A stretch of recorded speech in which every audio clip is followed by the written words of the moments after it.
Sahanatu Sahanau Bhunaktu Sahaviryan Karavavahai Tejasvinavaditamastu ma vidvishavahai. Om Shanti, Shanti, Shanti. Om Jaya Shri Krishna Chaitanya Prabhu Nityananda Shri Advaita Gadadhara Srivasadi Gaura Bhakta Vrinda. Hare Krishna, Krishna Krishna, Hare Hare, Hare Rama, Rama Rama, Hare Hare. Hare Krishna, dear devotees. So we went through a big part of chapter 9 from Bhagavad-gita. We'll just remind ourselves what was happening until now in this chapter, and then we'll continue from verse 26. So basically, in the beginning of the chapter, Krishna said that he will give the most confidential knowledge to Arjuna because he is his friend and he is not envious to him. And this most confidential knowledge is known as the king of all knowledge, king of all education, and the secret of all secrets. And basically, it's describing the spiritual activities of the soul in relationship to God. So, devotional service, bhakti. In the beginning of the chapter, verses 4 to 10, Krishna described his opulences, how at the same time he is within the universe, and as a person, he is aloof, and he is existing in the spiritual world eternally. And describing this simultaneous presence and non-presence in the universe, Krishna said to Arjuna, just see my mystic opulence. And after giving knowledge for himself and his relationship with the material nature, with the living entities, Krishna described how different groups of living entities react to this knowledge. So impersonalists or Mayavadis, they accept Krishna as an ordinary human being, and they laugh at him. Then pure devotees, they completely accept the words of Krishna and they fully surrender unto him and they render devotional service. And then there were a few other categories. They were not complete demons and atheists, but they were also not on the level of the pure devotees. So they were described in verse 15.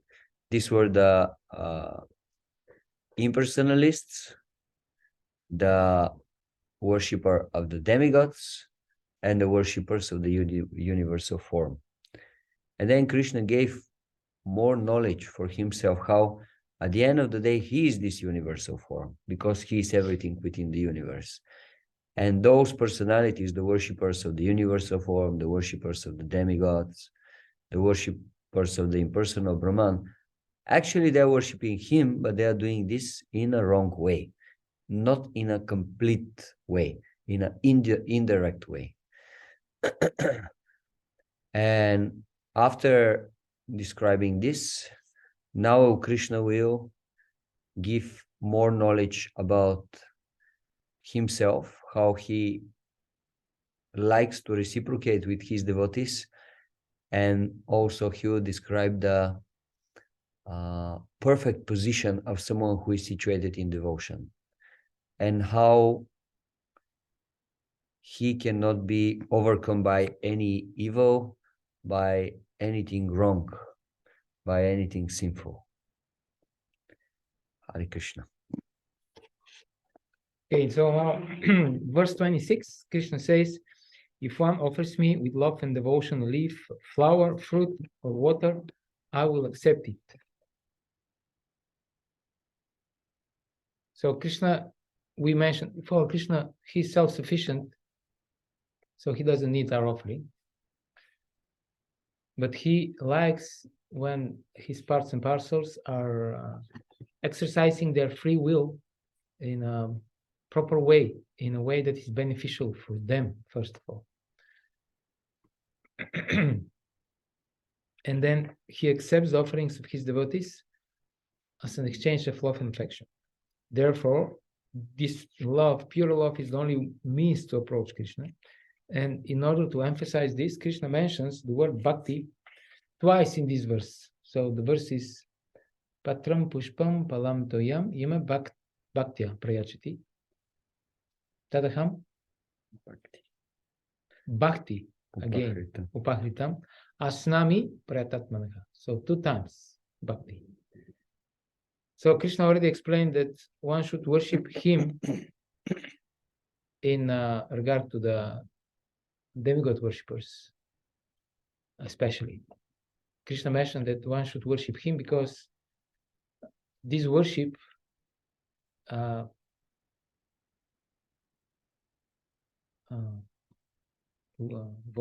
leads to eternal results, and the worship of the demigods brings only temporary material results. Antavattu palam tesham. Yes, the fruit from deity, from demigod worship. Yes, it's temporary. So this was one reason why people should worship him. And now here he gives another reason.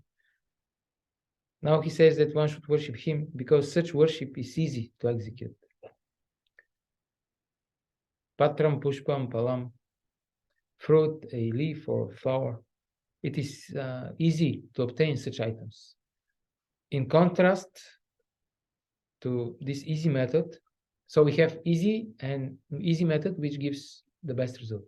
And then in contrast with this, you have difficult method, complicated rules for demigod worship. There are 33 million demigods.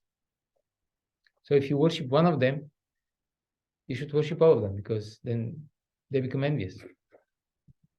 Just like the example of Indra. Indra mistook Krishna's instructions for performance of Govardhan Puja. He mistook this as worship of a rival god. He thought, well, who is this Krishna? They worship him instead of me. That means he's my competitor. So he became envious. Of course, this is Lila. Yeah, thank you.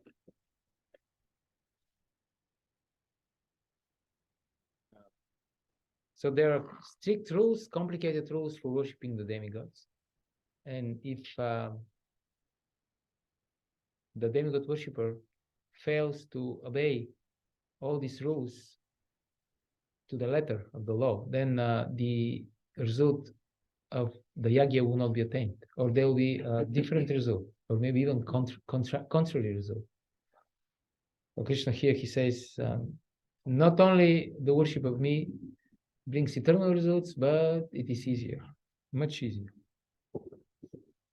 So even these 4 items that he mentions are just the media by which the devotee expresses his love, which is the essential element of the offering. So then verse 26 also reveals what kinds of offerings should be made for Krishna's pleasure. The fact that the main ingredient is devotee's affection, the love of the devotee, doesn't mean that we can offer everything and anything.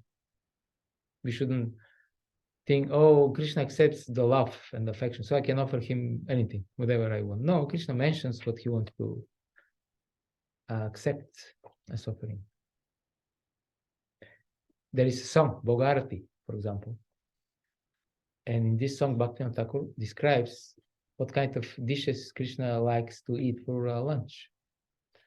If we prefer French fries, chips, and pizza, that's still okay because this is what we like to eat. So Krishna also, there is such provision in the process of bhakti, you offer the best what is available, the best thing that you know, you offer to Krishna.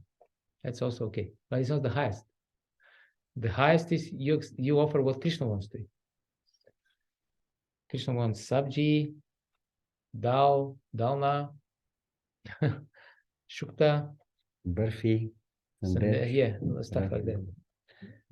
Both are workable, but from both to offer what the person likes, it's better. Yes. Yeah, of course. You want to buy present to someone, you can buy him something that you like, or you can find out what he likes and buy him what he likes. Which might Both not are be okay. Which might not be necessarily what you like, but because you want to please him, you buy what you give what he wants or she wants. This is much better. Yeah, both are okay. I mean, one is higher. One is the higher. first one is also okay, but it's good for the beginning.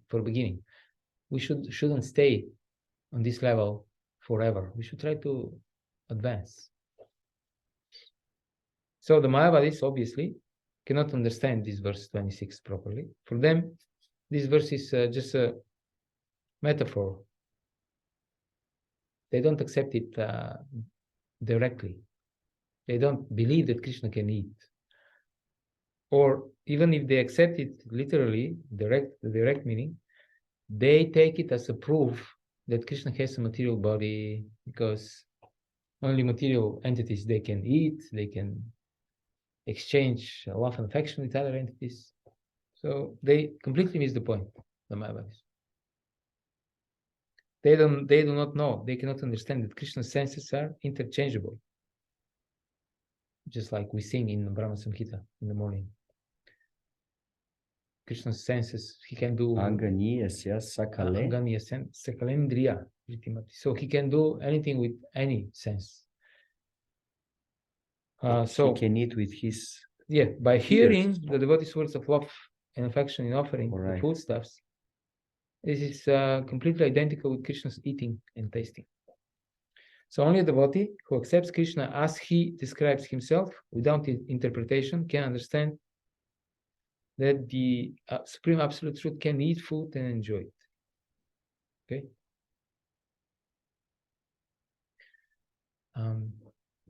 There is one lecture, Srila Prabhupada says, so this great, so-called great, big Mayavadi, he says that God cannot eat. And here Krishna himself, he says, I eat. So Ashnami, yes. To whom I shall believe? I should believe Krishna himself, I should believe this foolish rascal, offender. So this verse 26 describes Ananya Bhakti, pure devotion.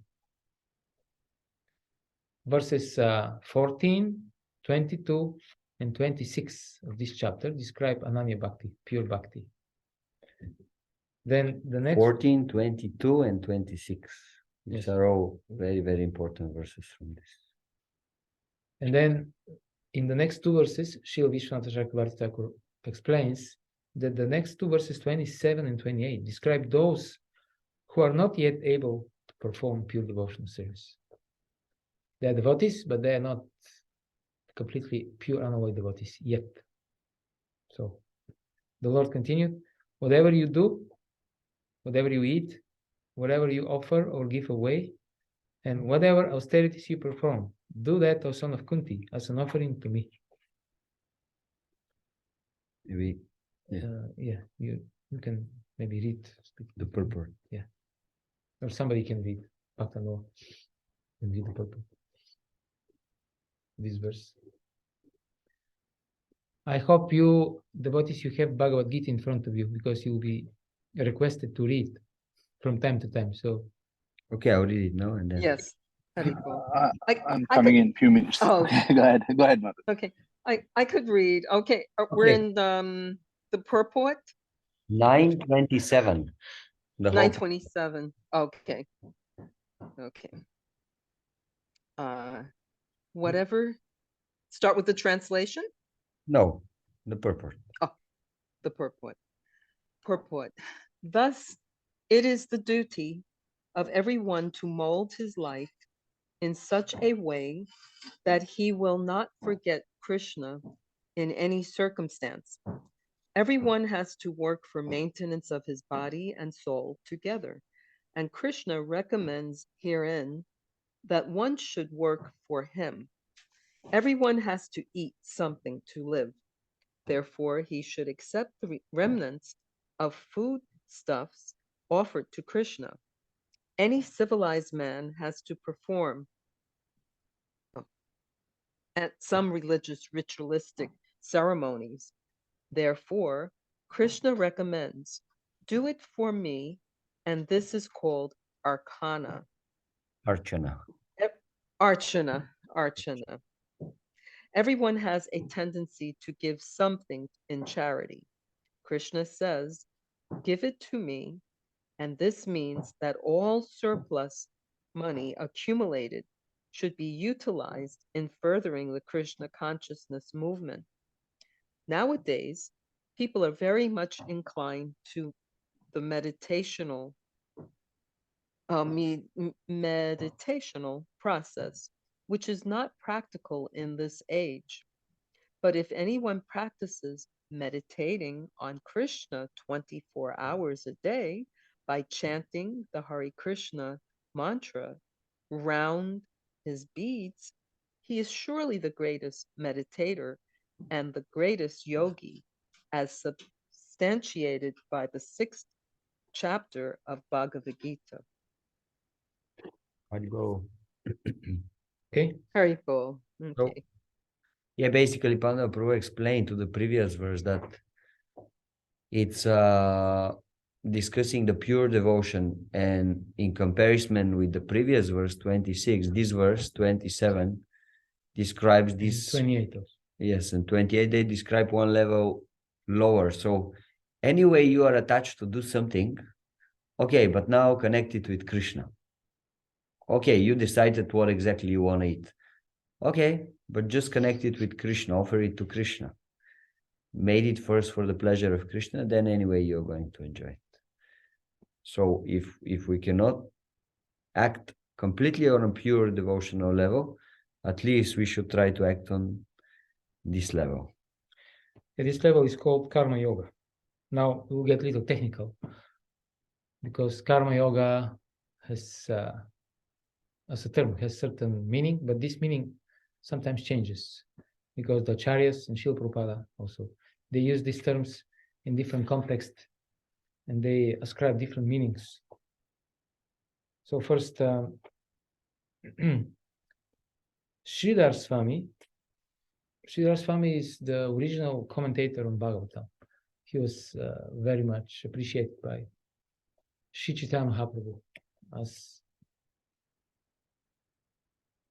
perfect commentator on Bhagavatam. Mahaprabhu valued him very much. So in this commentary on 7.5.24, he says, in Ananya Bhakti, acts first offered to the Lord should be performed, rather than performing the activity and then offering them later. So this is the difference.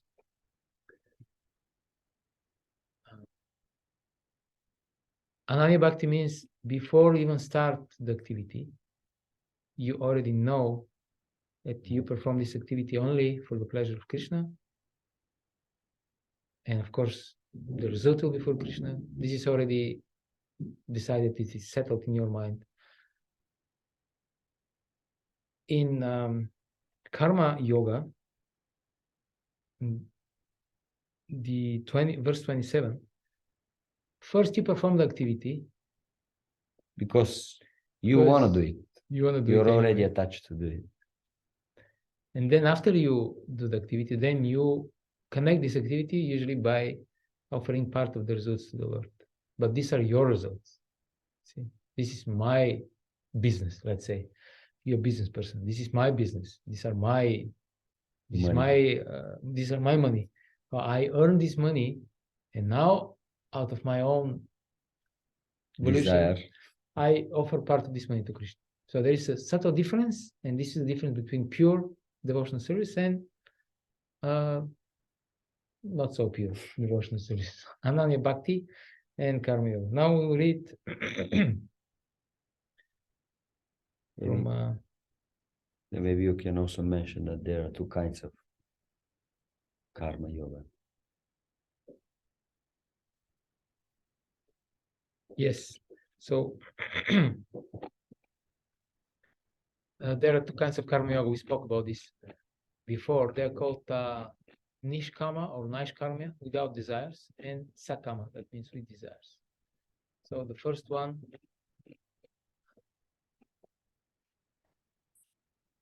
we may perform the activities that we are comfortable with. For example, if somebody is a business person, he may continue to make business.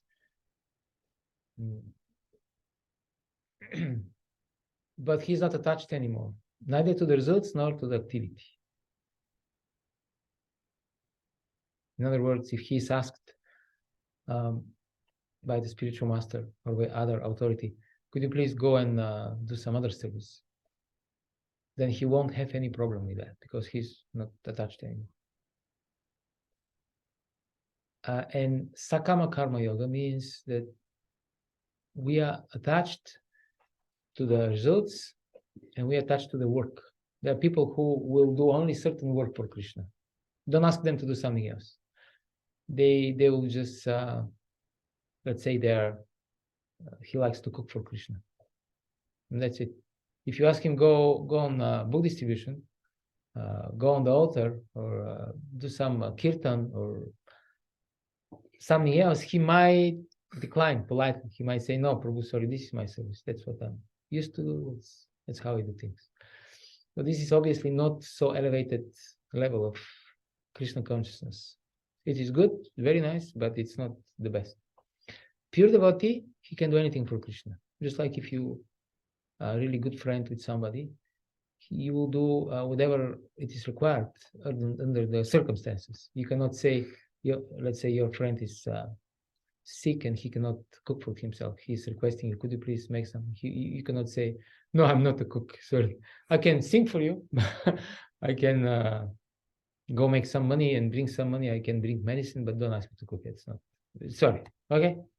I can bow down up to this point. So this is the difference between Naish Karma and Sakama Karma Yoga. Okay, so now is this clear, dear devotees? Can you understand the difference? Yes. Okay. In the lecture, I have a small question. You mentioned it's two types of karma yogas. So the first one is it's called Sa karma, S-A. S-A Kama. Oh, okay. Sa karma. No, not And Sakarma. Not Sakarma, Sakama. And that's S-A-T or S-A, just S-A? It's A-S-A K-A-M-A.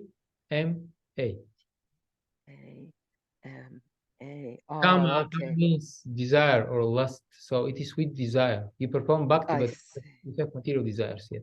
Yes. Okay. And the other one is Nishkarma. Nishkama. Nishkarma. Okay, got No, it. Nishkama.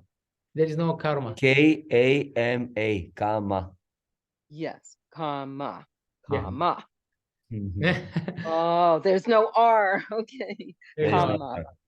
Okay. Got it. Thank you. No problem. It's like, for example, you have a Pandava gave the example with the company. Okay, you have a company and you are attached to work in your company and you Yes. give small part of the profit that you make for some spiritual cause. This will be Sakama.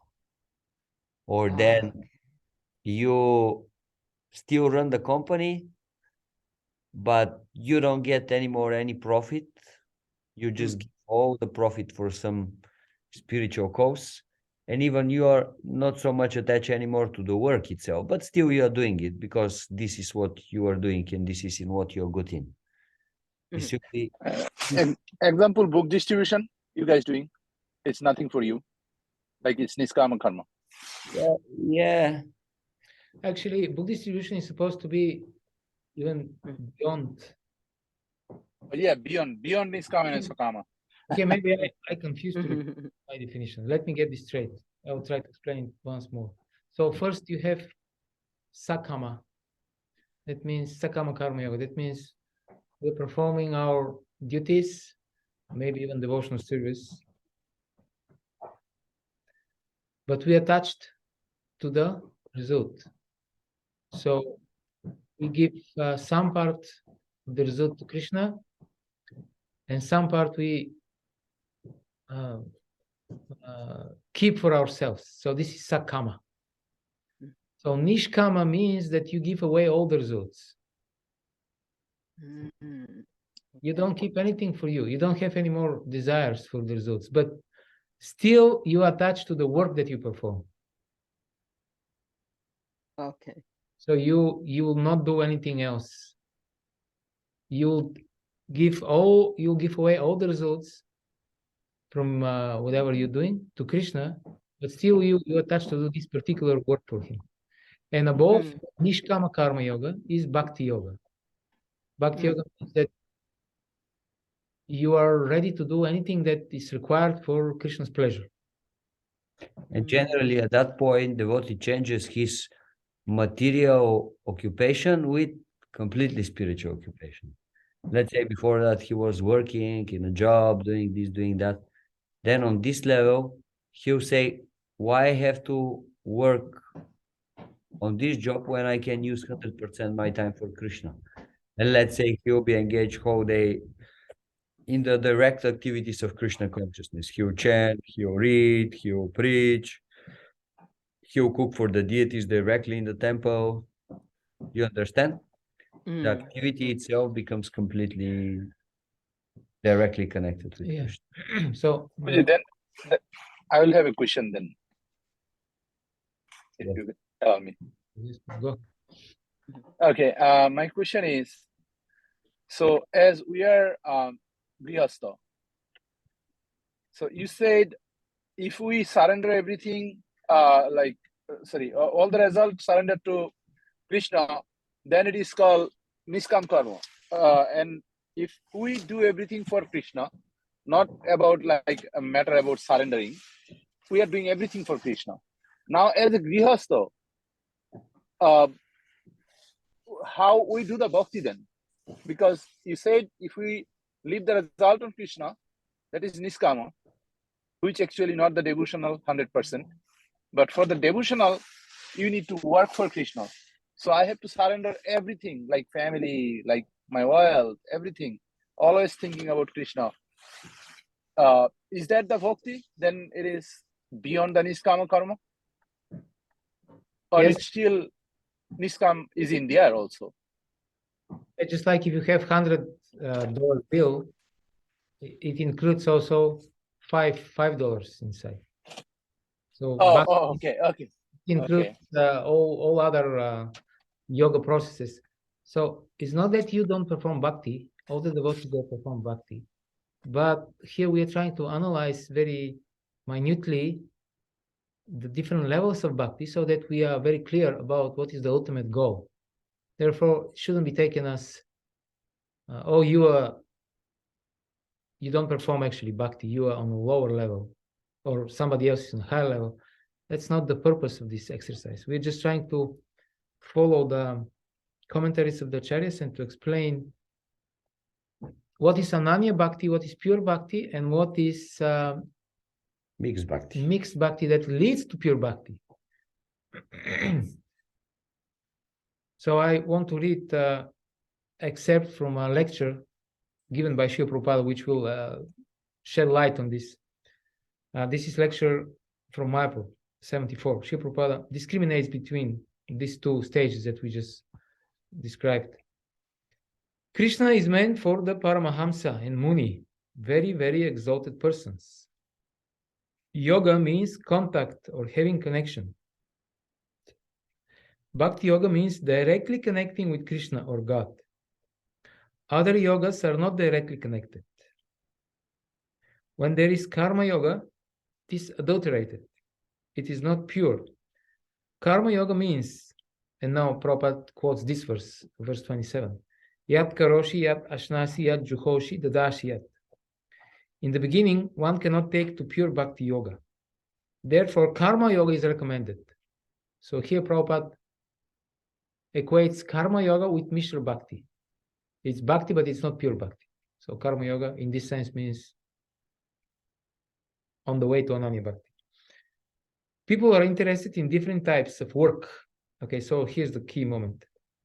You are interested in different type of work. Therefore, somebody is a grihasta because he's interested in this. He wants to have family, business, independence, etc. So therefore, Krishna says, Yat karoshi, never mind whatever you're doing. Never mind. So how does it become karma yoga? Now, kurushva tat matarpanam, you give it to me. Krishna says, all right, go on. You are attached to business. You go on doing that. But the money earned out of your business, you give to me. This is karma yoga. It doesn't matter whatever you're doing, but the ultimate result, you give it to me. So, and then at one stage of our natural development as devotees, then we will attain the level of pure bhakti. And we'll be able to engage only in direct devotional activities. Okay, let's move forward. Krishna continued, in this way, you'll be freed from the bondage to work and its auspicious and inauspicious results. With your mind fixed on me, in this principle of renunciation, you will be liberated and come to me. Okay. And now, according to Vishwanath Chakravarti Thakur, Arjuna asked a question. You liberate and give yourself to your devotees, but then do you not show prejudice arising from attachment and repulsion? So Krishna is supposed to be neutral, udasina vat, right? He said that I'm situated as if neutral. So Krishna is not supposed to have favorite living entity. I favor this living entity, and then this one I don't like. But it appears that he's favoring the devotees. Then Krishna says, this is verse 29. Very famous and very important verse. Samoham sarva bhuteshu namedvesho stina priya ye bhajanti tomam bhaktya maite teshu chapi aham. No, I can't read, but I can come closer. The translation is, I envy no one, nor am I partial to anyone. I am equal to all. But whoever renders service unto me in devotion is in me, and I am also a friend to him. Want to come closer? Can you come closer? Just so that they can hear. Mm-hmm.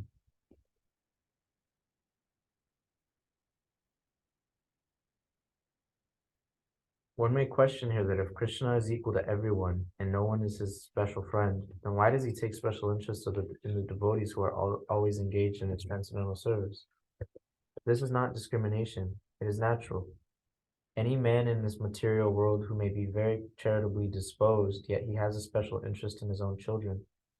The Lord claims that every living entity in whatever form is his son, and so he provides everyone with a generous supply with necessities in life. He's just like a cloud which pours rain all over, regardless of whether it falls on rock, land, or water. But for his devotees, he gives specific attention. Such devotees are mentioned here. They are always in Krishna consciousness, and therefore they are always transcendently situated in Krishna. The very phrase Krishna consciousness suggests that those who are in such a consciousness are living transcendentalists situated in him.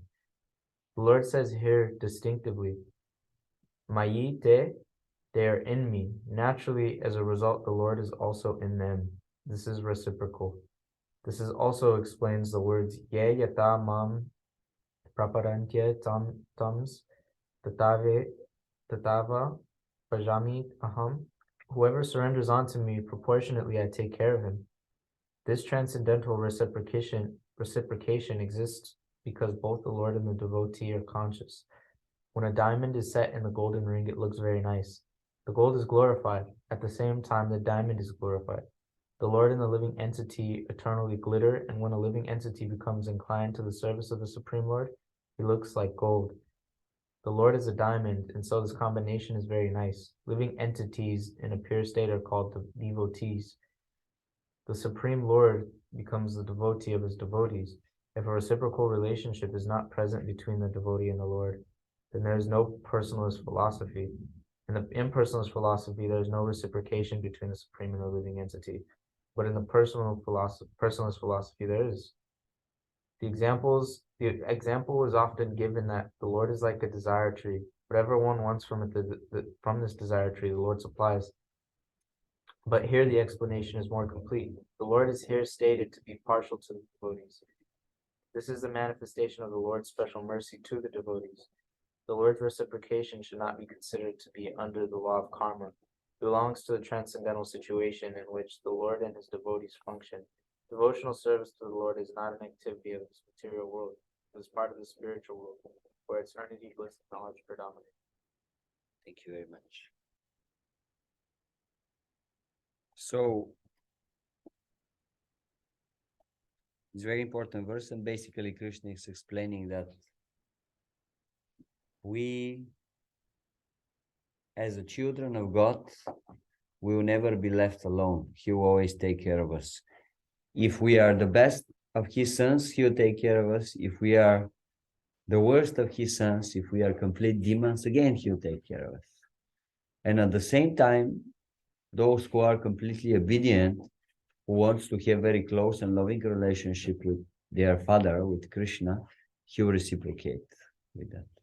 And that's not difficult to be understood, although it looks like contradiction, because how it is possible for someone to be completely samoham, equally disposed, and at the same time to be especially attached to someone, to give special attention to someone. Looks like contradiction, but actually there is no contradiction. Like even in a material life, we can see, let's say if someone is on a very high position in a government, and let's say someone is a mayor of certain area, certain state or whatever, he has to take care of all people's needs, isn't it? In this place, there will be many good people, but also there will be not so good citizens. But still, his duty is, yes, he will take care of everybody, the good ones and the bad ones, one way or the other. But then now, when he finishes his duty and when he goes back home, with his close family, which are also part of the citizens of the state, he'll have even closer relationships, isn't it? So in the same way, Krishna, as a government in the universe, he has to take care of everybody. But then Krishna, as a personality, Krishna, he has especially close relationships with his devotees. That's why at some point in the purport, Srila Prabhupada was saying, the Supreme Lord becomes the devotee of his devotees. So the Lord, who is the servant, the master of everyone, suddenly becomes the servant, a devotee of his devotees. And Srila Prabhupada is saying, if a reciprocal relationship is not present between the devotee and the Lord, then there is no personal philosophy. So if this fact was not existent, then what are we doing here? It's not a question of Vaishnava philosophy, personal philosophy. So our philosophy is based on this principle of reciprocation, special reciprocation between the Lord and his devotee. Yes.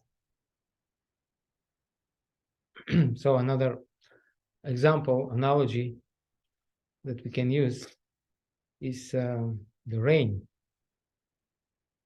The rain is, okay, Baladevi Vibhushan actually compares Krishna to rain. Some trees produce bitter fruits and other trees produce sweet fruits, but the rain is equal. So some people they decide to use their free will to surrender to Krishna. Some people will not. We already heard about those in 7th chapter. So that means Krishna is equal. Everybody can become devotee of Krishna. There is no any discrimination. Anyone, any human being can become devotee. Even animals can become devotees. So therefore, Krishna is equal to all. But at the same time, he's especially inclined toward his devotees, those who decide to have personal relationship with him. Then he's naturally more inclined to them, although he's providing all the necessities to all living entities at the same time. So this special affection for the devotees is not a fault, but rather is ornament of the Lord, who is known as Bhakta Vatsala. He is the very merciful, the lover of his devotees. And protector. Yes.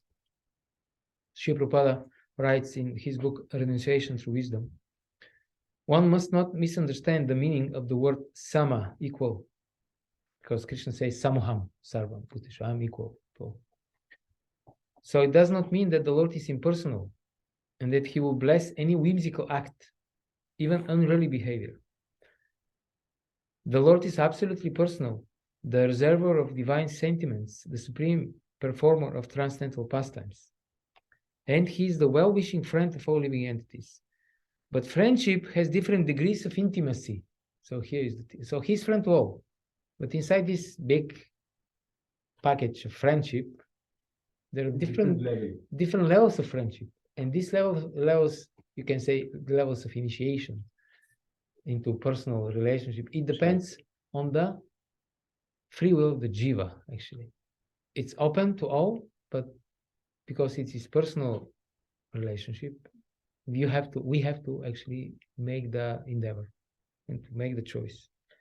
And then he is very eager, and Krishna is very happy to reciprocate. Okay. Then another interesting thing is Krishna's relationship with the devotee is different compared to the relationship of the demigod worshippers with the demigods they worship, because it seems the same, because they also offer puja, they offer obeisance, they offer prayers, and they receive something in return. But we mentioned they receive material things. And okay, the process is more difficult, complicated. Another difference is that the demigods are reciprocating by fulfilling the desires of the demigod worshippers if they are qualified, if they have the karma, if they have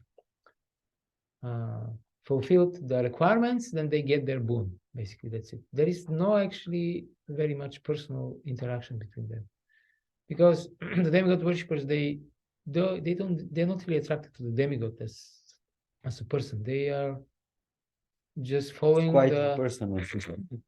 Right, they're following the procedure, the Vedic technology, which is yagya, for attaining their material goals. And therefore, the officer is Sees the if you are demigod. qualified or not. The demigod, he just, if they're qualified, he gives the required boon, and then it's not really personal. And another thing is that sometimes, very often actually, well, not very often, always, to attain material boon is actually harmful, because you become more and more attached to the material world, which means samsara, janma mrityu jara vyadhi. It's entanglement, right? But still the demigods, they are just granting the boons. This is their duty. Krishna is not like that. Krishna will grant the boon to the devotee, even if he asks something material, only if this will not be harmful to him. Only if this will not put an obstacle on his devotional advancement, only then, and to such an extent. So Krishna is actually much more concerned with the personal well-being of the devotee than the demigods are concerned with the worshippers. Another interesting thing. Yeah, Kodamukha Maharaj used to give a lecture. Like we do the Durga Puja, Mata Durga has everything. Lakshmi is with her. Yeah. Saraswati with her, Kartik with her, and every, like all 4 children, Yeah. and giving whatever the devotee asks to Mataji. And then she has also a Trishul. So she just asked, like, okay, ask me, I'll give you. But sometimes you have to get that thing from the Trishul also. That's what I never forget it. So he said, why are you going to go to the Durga Puja? No problem, you get it. But you have to understand, sometimes you get the pinch. Yeah, somebody told Prabhupada that in such and such place in India, they're worshipping Mangal Devi. Okay. It's another name of Durga. Mangal means auspicious, the auspicious material nature. And Prabhupada commented, they're worshipping Mangal Devi, but Amangal Devi will come. You worship Mangal Devi. Okay. You worship the auspicious material nature, but non-auspicious material nature will come. So then Krishna is so attached to his devotees. He becomes devotee of the devotee. That Krishna personally maintains and cares for them. And not only that, even if devotee acts improperly, Krishna would nevertheless protect and purify him. So these are the next 2 verses, 30 and 31. Even if one commits the most abominable action, if he is engaged in devotional service, he is to be considered saintly, because he is properly situated in his determination. He quickly becomes righteous and attains lasting peace. O son of Kunti, declare it boldly that my devotee never perishes. Haribo. Okay. So maybe we have to read the purport now. No? Yes, this is very important verse and very. Which one? 31, right? 30 and 31. So do you want me to read 30? Yes. We can read it paragraph by paragraph and we can discuss. Yeah. So first paragraph. Verse 30, purport. The word Shudrachara used in this verse is very significant, and we should understand it properly. When a living entity is conditioned, he has 2 kinds of activities. One is conditional and the other is constitutional. As for protecting the body or abiding by the rules of science and state, the society and state, certainly there are different activities, even for the devotees, in connection with the conditional life, and such activities are called conditional. Besides this, the living entity who is fully conscious of his spiritual nature and is engaged in Krishna consciousness or the devotional service of the Lord has activities which are called transcendental. Such activities are performed in his constitutional position, and they are technically called devotional service. Now, in the conditioned state, sometimes devotional service and the conditional service in relation to the body will parallel one another. But then again, sometimes these activities become opposed to one another. As far as possible, a devotee is very cautious so that he does not do anything that could disrupt his wholesome condition. He knows that perfection in his activities depends on his progressive realization of Krishna consciousness. Sometimes, however, it may be seen that a person in Krishna consciousness commits some act which may be taken as most abominable socially or politically, but such temporary fall down does not disqualify him. In the Srimad Bhagavatam, it is stated that if a person falls down but is wholeheartedly engaged in the transcendental service of the Supreme Lord, the Lord being situated within his heart purifies him and excuses him from that abomination. The material contamination is so strong that even a yogi fully engaged in the service of the Lord sometimes become ensnared. But Krishna consciousness is so strong that such an occasional fall down is at once rectified. Therefore, the process of devotional service is always a success. No one should deride a devotee for some accidental fall down from the ideal path. For, as explained in the next verse, such occasional fall downs will be stopped in due course, as soon as the devotee is completely situated in Krishna consciousness. Great. Thank you very much. So, Srila Prabhupada is explaining that when we are in the material sphere of life, we have two kinds of activities. The original, pure spiritual activities of the soul, which are known as devotional service, and then some activities that they are not transcendental by nature, but they also have to be done because one should maintain himself, should survive in the material sphere of life. So devotee, he is trying to push these two together without having Attachment. Without creating Clashes between clash between the two, the material duties that he has and the spiritual duties.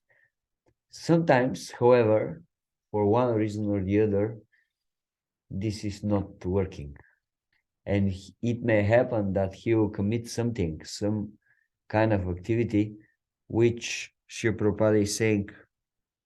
Sometimes, however, it may be seen that a person in Krishna consciousness commits some act which may be taken as the most abominable socially or politically.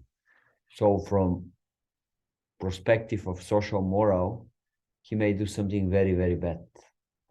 Or from perspective of the viewpoint of the people living in a certain country, let's say, he may do something very, very bad. Like, for example, I don't know, there are selections for a new president and he does not go to give his vote, for example.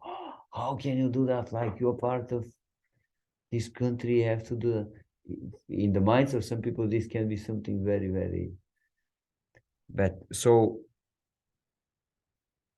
the point is that even if a devotee does something like that, which is considered from material perspective, socially or politically, morally wrong, if he continues to be very sincerely and in a determined way engaged in devotional service, he still should be accepted as a saintly person. That's what Srila Prabhupada is explaining. So let's finish the purport. Who wants to read? Noah? Want to do it? You want to do? Yeah. Therefore, a person who is situated in Krishna consciousness. Therefore, a person who is situated in Krishna consciousness and is engaged with determination in the process of chanting Hare Krishna, Hare Krishna, Krishna Krishna, Hare Hare, Hare Rama, Hare Rama, Rama Rama, Hare Hare. To be considered to be in the transcendental position, even by chance or accident, he is found to have fallen. The words Sarur Eva, he is saintly, are very emphatic. They are a warning to the non-devotee that because of an accidental fall down, a devotee should not be derided. He should still be considered saintly, even if he is accidentally fallen down. And the word mantavya is still more emphatic. If one does not follow this rule and derides a devotee for his accidental fall down, then one is disobeying the order of the Supreme Lord. The only qualification of a devotee is to be unflinchingly and exclusively engaged in devotional service. So, if the devotee is seriously engaged in devotional service, still he should be accepted as a sadhu, saintly person. And if one is not doing so, if one is thinking, but no, how he is a saintly person, just see what kind of activities he is doing, then he is, if one is not following this rule and derides a devotee for his accidental fall down, then one is disobeying the order of the Supreme Lord. One is disobeying the desire, the order of the Lord. Okay, next paragraph, Noah. And then the Srimad Purana, the following statement is given. Bhagavad-gita Rav Anyat Chitta Risha Malino P Virante Manusya Nahi Sasa Kalusa Chavin Prachi Tim Timira. Timira Para Bhavatam Pati Chandra. The meaning is that if one fully engaged in the devotional service of the Lord is sometimes found engaged in abominable activities, these activities should be considered to be like the spots that resemble the mark of a rabbit on the moon. Such spots do not become an impediment to the diffusion of moonlight. Similarly, the accidental fall down of a devotee from the path of saintly character does not make him abominable. Okay, continue. On the other hand, one should not misunderstand that a devotee in the transcendental devotional service can act in all kinds of abominable ways. This verse only refers to an accident due to the strong power of material connections. Devotional service is more or less a declaration of war against illusionary energy. As long as one is not strong enough to fight the illusionary energy, there may be accidental fall downs.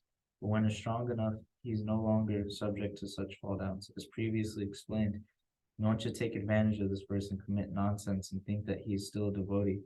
If he does not improve his character by devotional service, then it is to be understood that he is not a high devotee. Okay, thank you very much. So this example is given in the purport that we may see the moon, and the moon is giving bright light, yes, which is beneficial for the whole universe. But still, one should see a small spots on the moon, and he may say, "Oh, what is this moon rascal doing? He's pretending he's giving light, but just see what kind of spot he has on it." So in the same way, someone may say, "Oh, this person is a devotee, he is doing devotional service for the benefit of the whole world, but just see, he has, this is bad quality, this is bad quality, this is bad quality." So the example is saying one should not do this. This is not good. So now we are going to discuss more in depth this, how to understand this. Is it applicable always for all circumstances? Just before starting, I want to give you 3 minutes. Think about, is there a situation in which devotee will commit something so bad that this should not be applicable? And if there is, what is this situation? What will be this so bad that, okay, these circumstances, yes, but in these circumstances, no, that's too much. So take 2 or 3 minutes, just think about it, write it down, and after 3 minutes, we'll continue with the discussion. Think about it very deeply because it's very tricky subject matter. It's not easy subject matter. So think about it. Already came up with 2.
Okay, ready?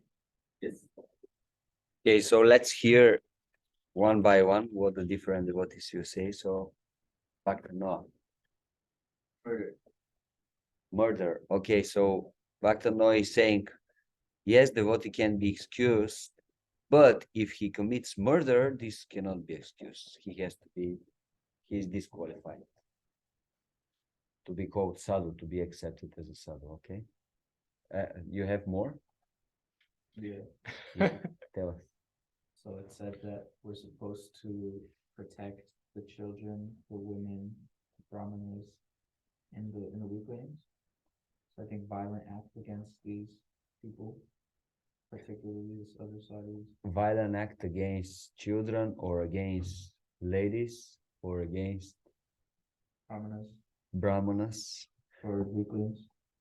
So if someone do something wrong to those groups of people, he has to be considered rascal, a sadhu.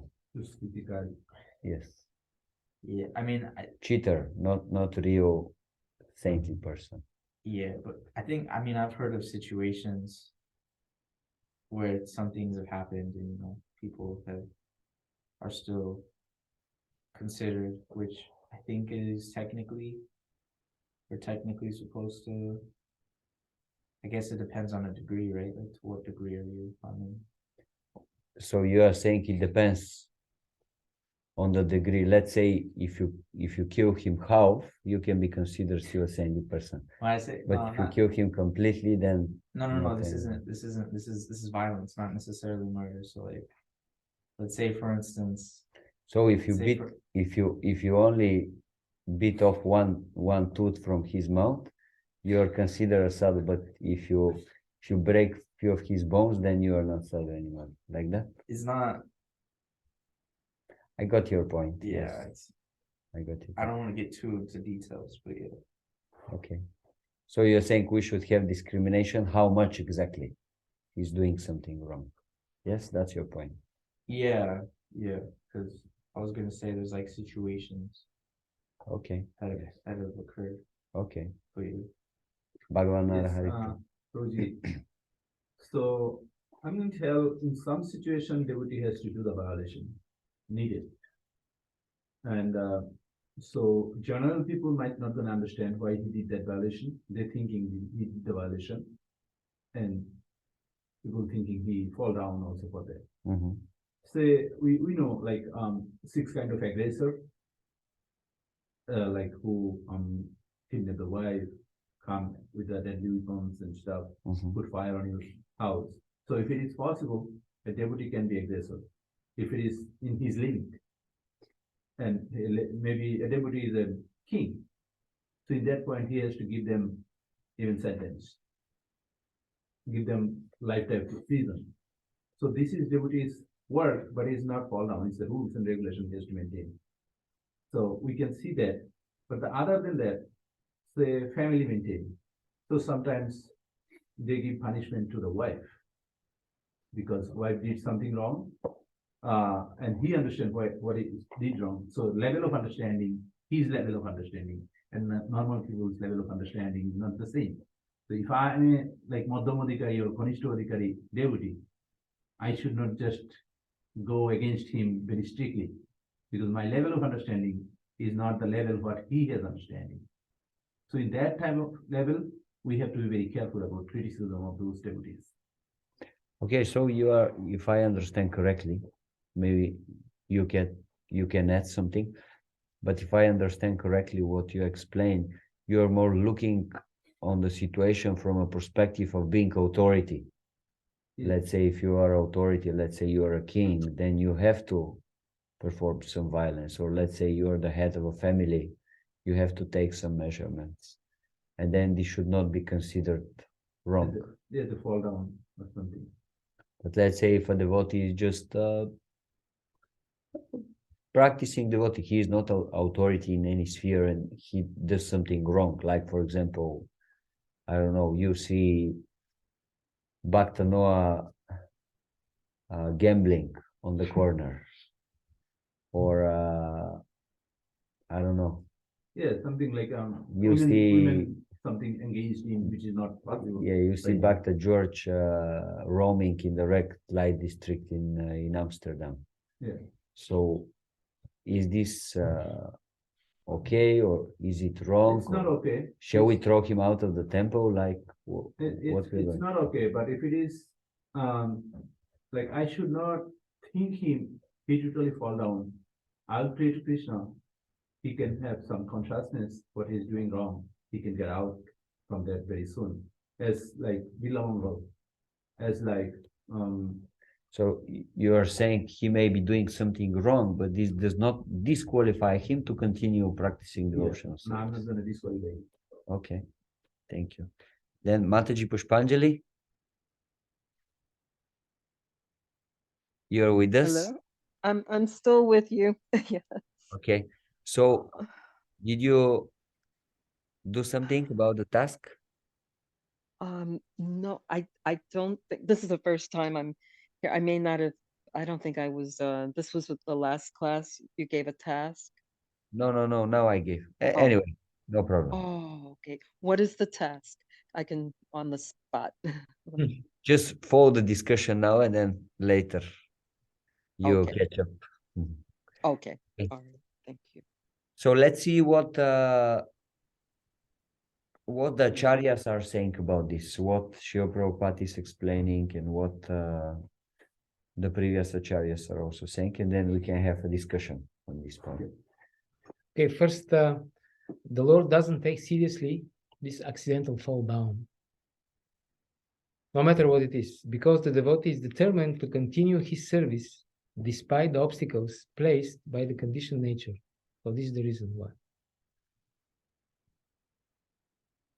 And in the case of this accidental fall down, the only atonement for a devotee is what? Only what you mean? Atonement, prayachita. Like, Prayachita. what is the prayachita? You know, no atonement. You do something wrong, then you have to atone for it. So, like, Balance it with some purification. austerity or purification. So the only prayachita for a devotee is devotional service itself. So there is no need for a devotee to go in the Times Square and to start And logging engage himself. back to the devotional And service. yes, just engage in bhakti. Whatever is situation, not Yes. a problem, how upper you go down. That's Because his. anyway, the only purifying agent is anyway only devotional service.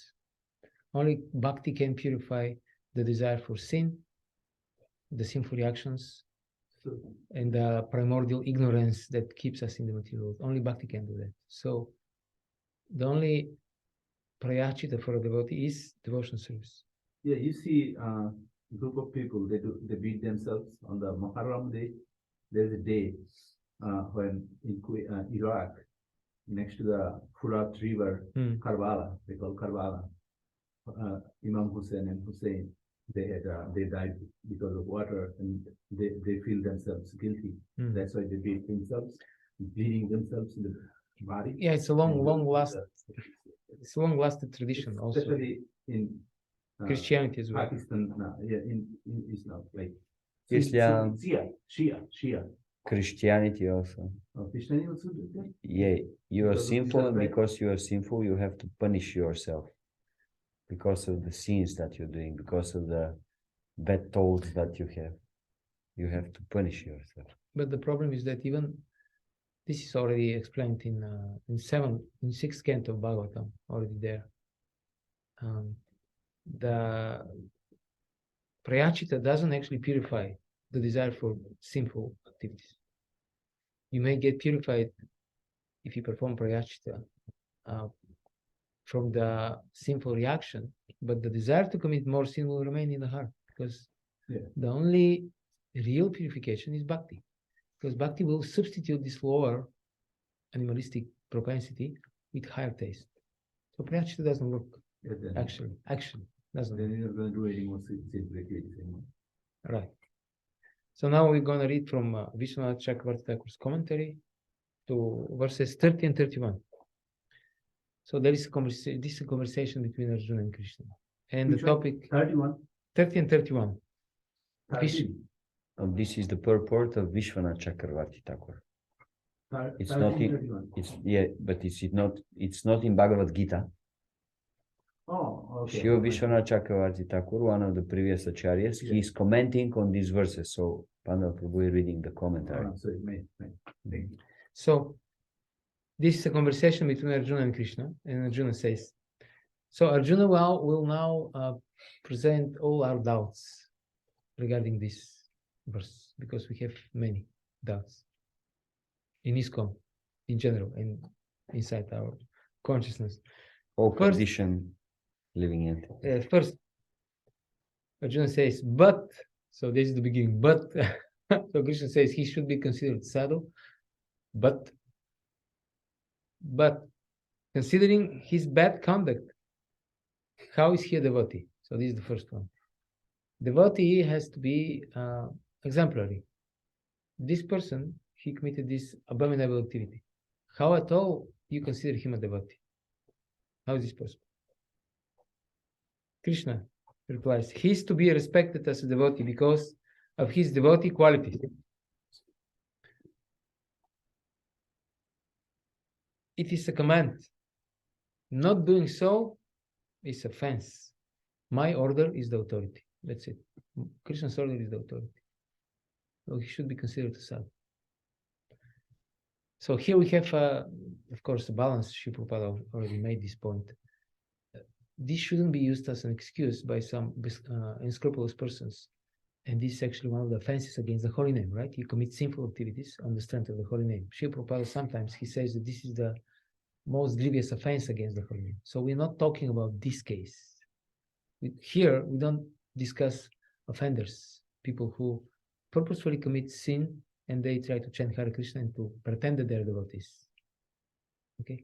We don't discuss these people. We discuss sincere devotees who just, because of previous aparada, they committed some offense or some bad habit, they fall down. This is the discussion. So then, Arjuna says, so he should be considered devotee in that portion where he worships you, and as a non-devotee in that portion where he commits adultery, for example. Okay, so now that's the next doubt. All right, he's devotee, but he's devotee only in his devotional service. How? So, but He's he how? committed adultery. So this part is not devotee. He's not devotee, obviously. There.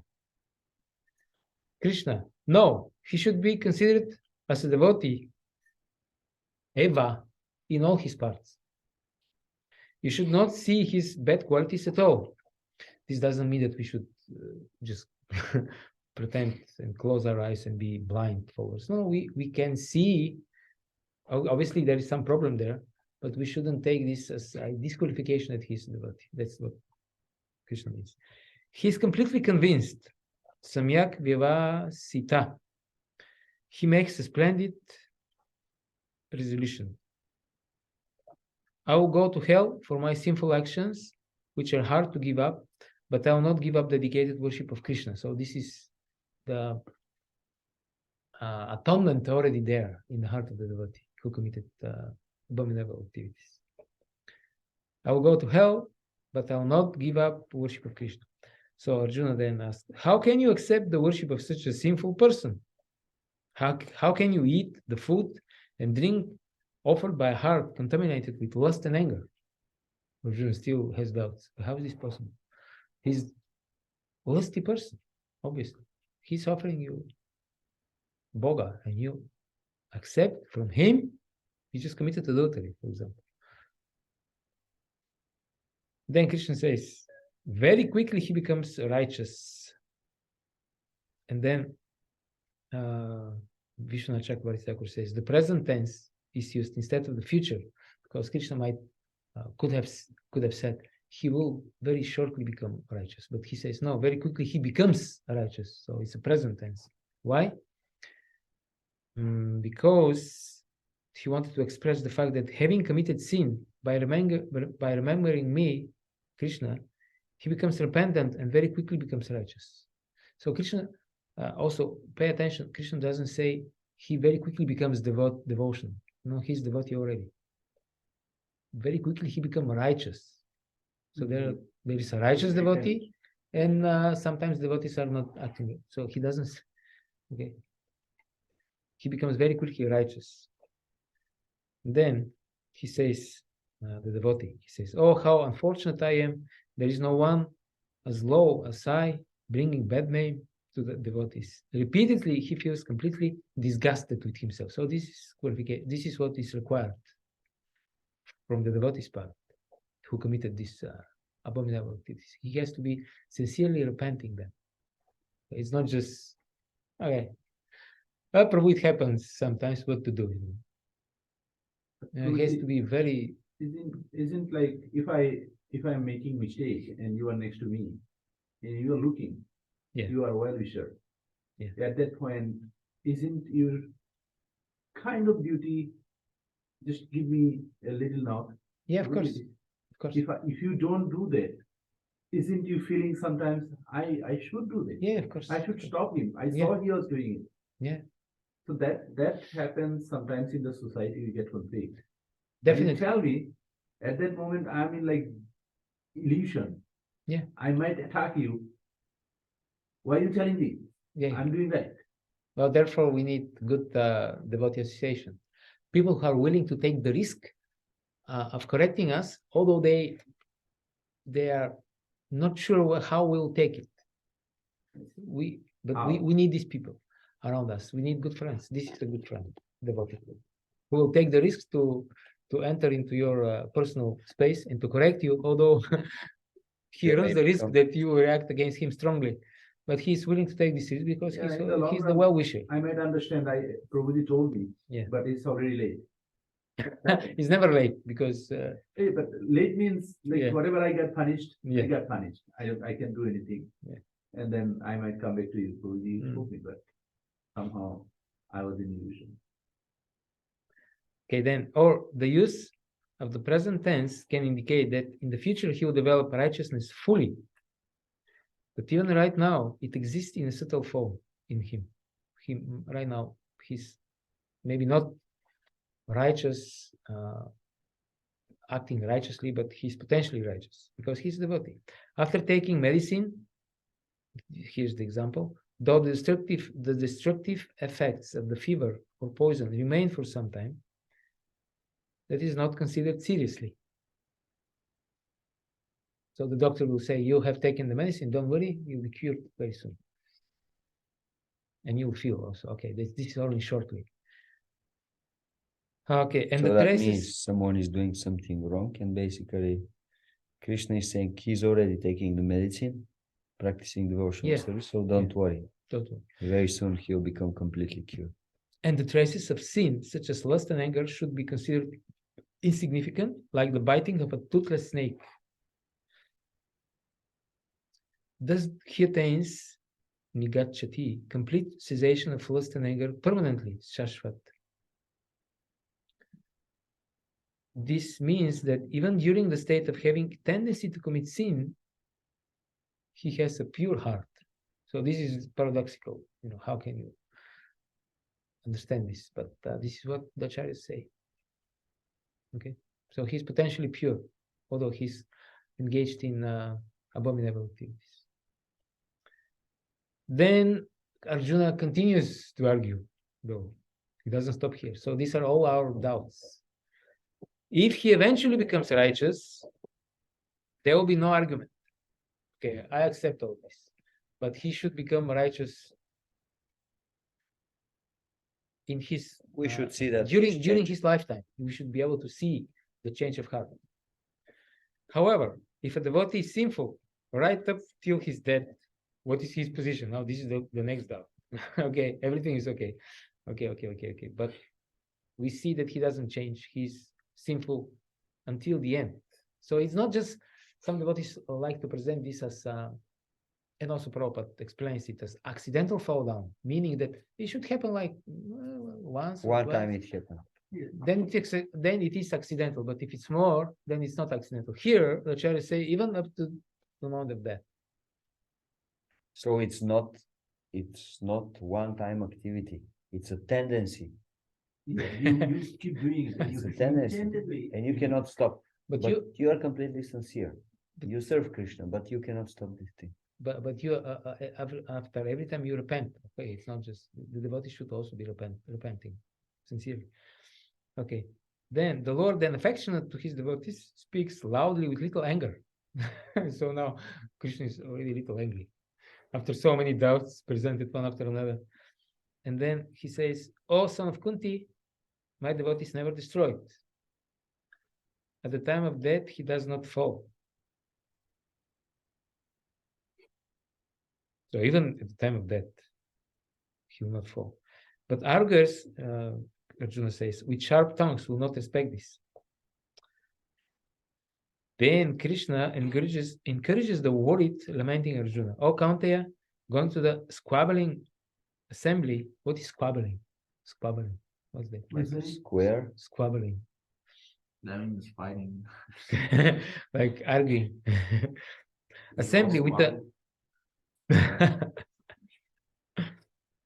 tumultuous sound of drums, throwing your hands in the air.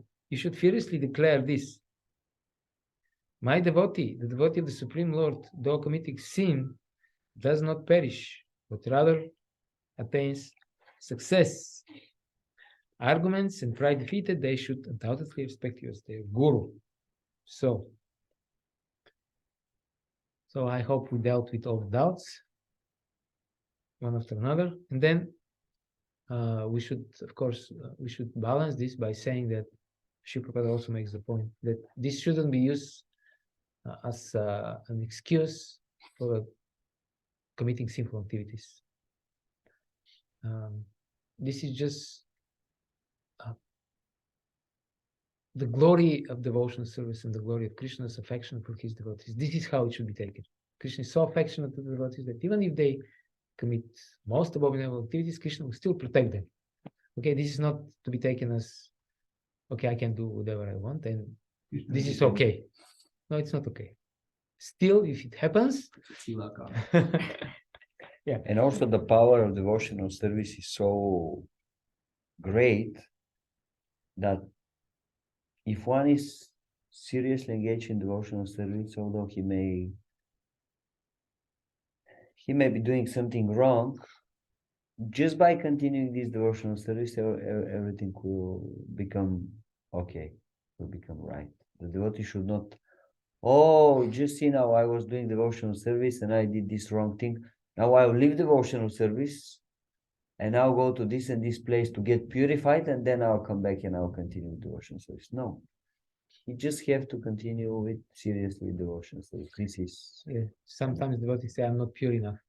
I don't feel pure enough and I'm contaminating the devotees, so I should leave the temple or she should leave the congregation, the association of devotees." This is false. True. Then sometimes we see a lot of contaminated work or a lot of abominable work done in the society. Say I have a group of people I go with in the temple, and I see a lot of people doing something ritual things, but they're not doing proper way, and they're also not listening in, and they keep doing it. So if you want to stop them, you have to be aggressive, but you don't want to do that also because it's going to break your devotion. It's a very soft tree which Gurudev give us our nama, and we plant and we watering every day.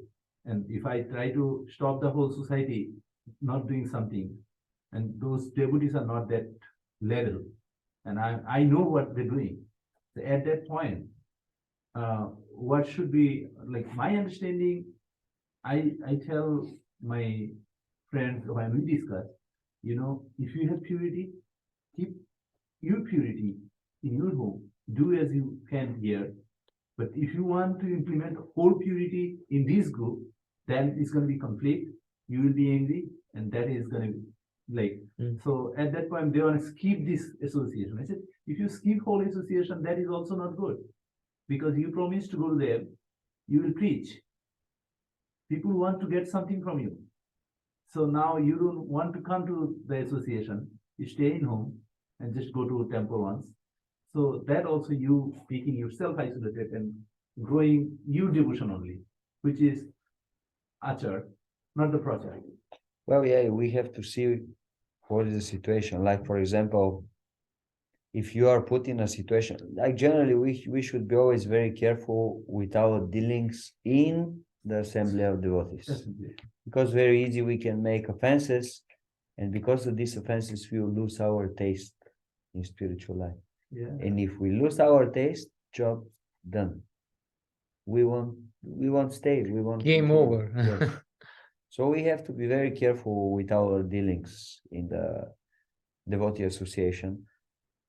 However, yes, if we see something wrong that is going on, if we see devotees acting in a wrong way, no matter on which level, it can be personal level or it can be organizational level, social level.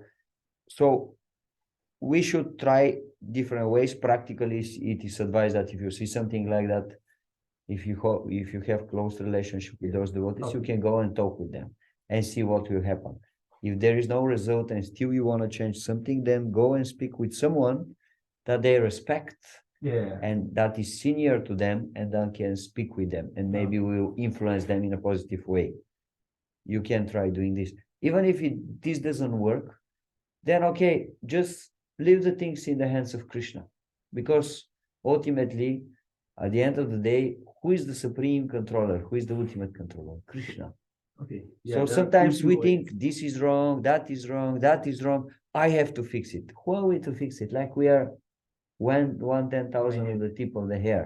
What you can fix? We cannot fix ourselves even. Exactly. So then if it comes to there, just leave it up to Krishna and don't bother, at least Yourself. keep your spiritual life strong. Okay. If Yeah, you that's see what- that the things comes to this point, you just say, okay, Krishna, I tried. It looks like there is not really much result at the moment. So please, I will pray every day to you. Please change the situation. I think this is not right. Please make something there, and you continue practicing your spiritual life. Good answer. I like it. And even if the things doesn't change, even like the whole world collapses, I don't know, the whole spiritual institution collapses, still at the end of your life, you'll go back to Krishna. Yeah. Because you are acting properly. And then the whole mission is successful because, okay, at least one devotee went back to spiritual life. So at least from this perspective, the things will be fine. But we should try. We try one way, we try other way. We can try in a different ways. But if for some reason you see, okay, things are not working, then just say, Haribo, it's up to Krishna. If he wants to change the things, he can change them like with a magical stick.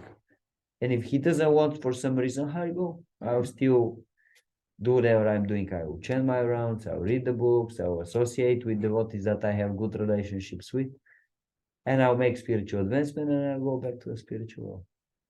Hare Krishna, that's it. Good idea. Okay? Yeah, because we deal a lot the society as we are social human beings. Always there is some differences of opinion, let's just say it like that. We should know what is our sphere of influence, and we should know when the disturbing events are happening outside of it. And if it's outside of our sphere of influence where we can actually do something, we should just And not comparing. So we do service. We should not go comparing. Oh, I did that service. I didn't see you. Why you don't come? So sometimes if you tell that, they get annoyed. Oh, you have time, you go. I have to go to work. I don't have no money if I don't go to work. No, we have to watch what is in our plate. Yeah. We should not watch in the plate of the other Yeah, person. that's what I said. Oh, I don't have this and you have it. How is that? I also want. No, you just watch in your plate. You don't bother with Yeah. others. That generally this is the principle how we deal with devotees. I remember one time one senior devotee, Navina Nirdaprabhu, he told me the greatest reason for suffering, the greatest amount of suffering in the material world comes from unrealistic expectations. You project some expectations on others, but they're not what you think they are who they are. But you think they have to do something, they have to act in a certain way, but they don't. And then you become so much frustrated that your whole life becomes hell. Why? Don't do that. Just see what is the reality. Open your eyes. Don't close your eyes and you just imagine whatever. Just open your eyes, see what's the reality, and act according to the If reality. the situation is good for me, it's not going to be good for others. Yes. Just address the situation as it is. Don't speculate, don't imagine. Yeah, no, Okay, so Krishna is so much merciful towards the devotees, and he has such a strong desire to bring everybody in contact with him that even those who are who have taken lower birth, even they are qualified for pure devotional service. This is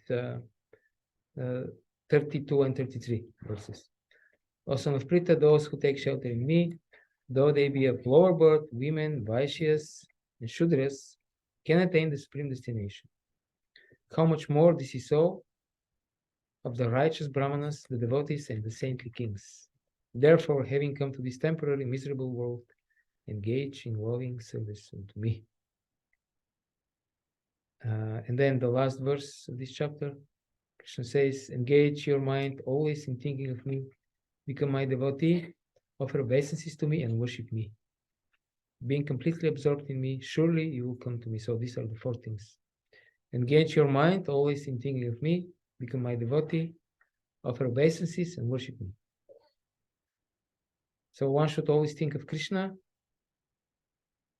It is not enough to work hard for Krishna while the mind thinks about something else. So Srila Baladevi Vibhushan gives the example of a king's servant who, while serving the king, thinks about his own wife and children. Yeah. Now, Krishna is not pleased by such attitude. He expects from us to be dedicated to him always, as he's always dedicated to us. He's never not conscious about us. The employee should not think about family, think about things. Rather, we should think about the real family. Real family. Yes. And if your family members are also devotees, then They will do the same. Then they are, thinking about them, you think about devotees of the Lord.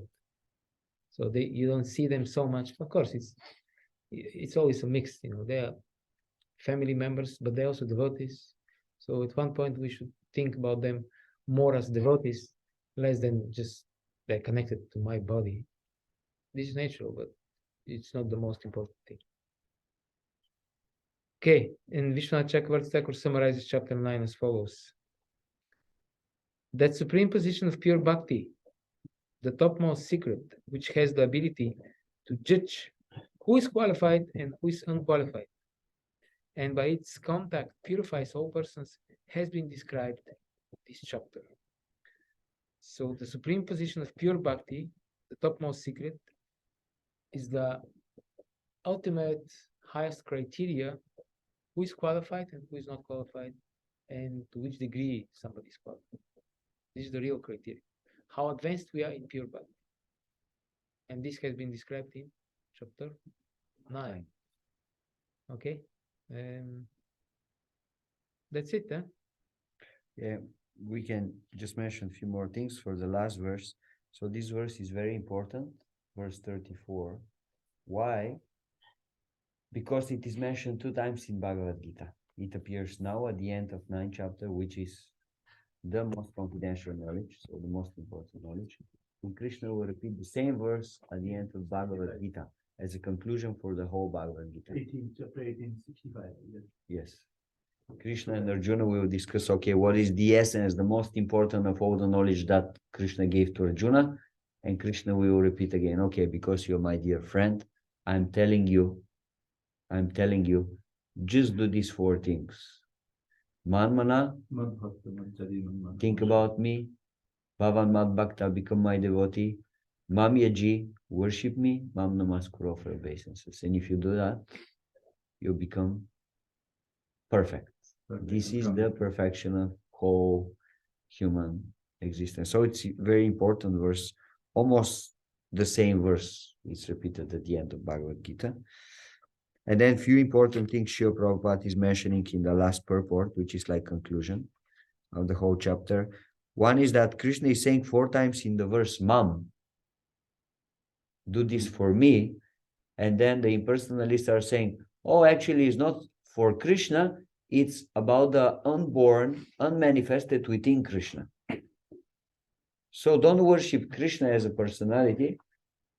Krishna means his impersonal aspect or unmanifested aspect.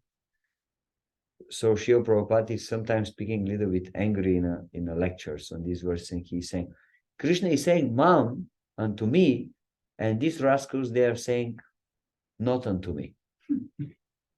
Like Srila Prabhupada is saying in the purport, such commentators do not know that there is no difference between Krishna's mind and Krishna. Krishna is not an ordinary human being. He is the absolute truth. His body, his mind, and he himself are one and absolute.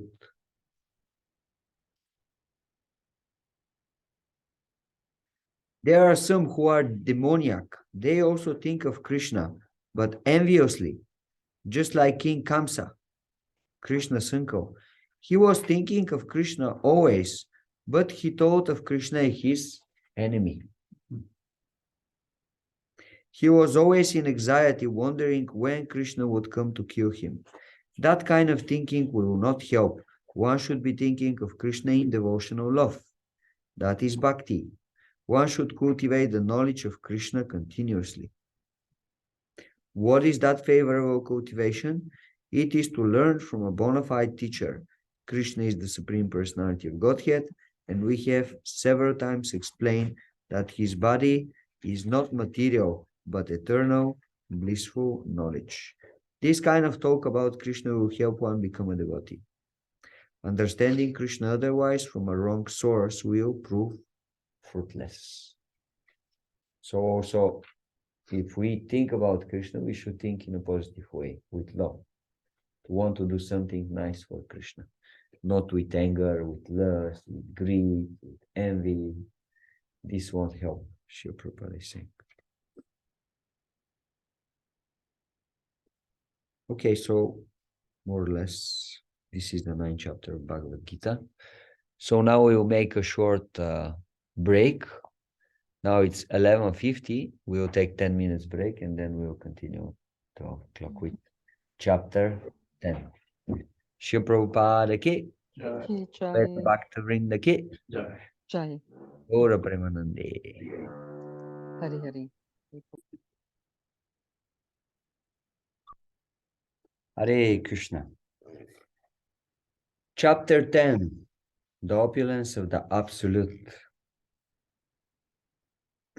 So, the different groups of verses in the chapter. Verses 1 to 7. Devotion resides in perfect knowledge of the Supreme.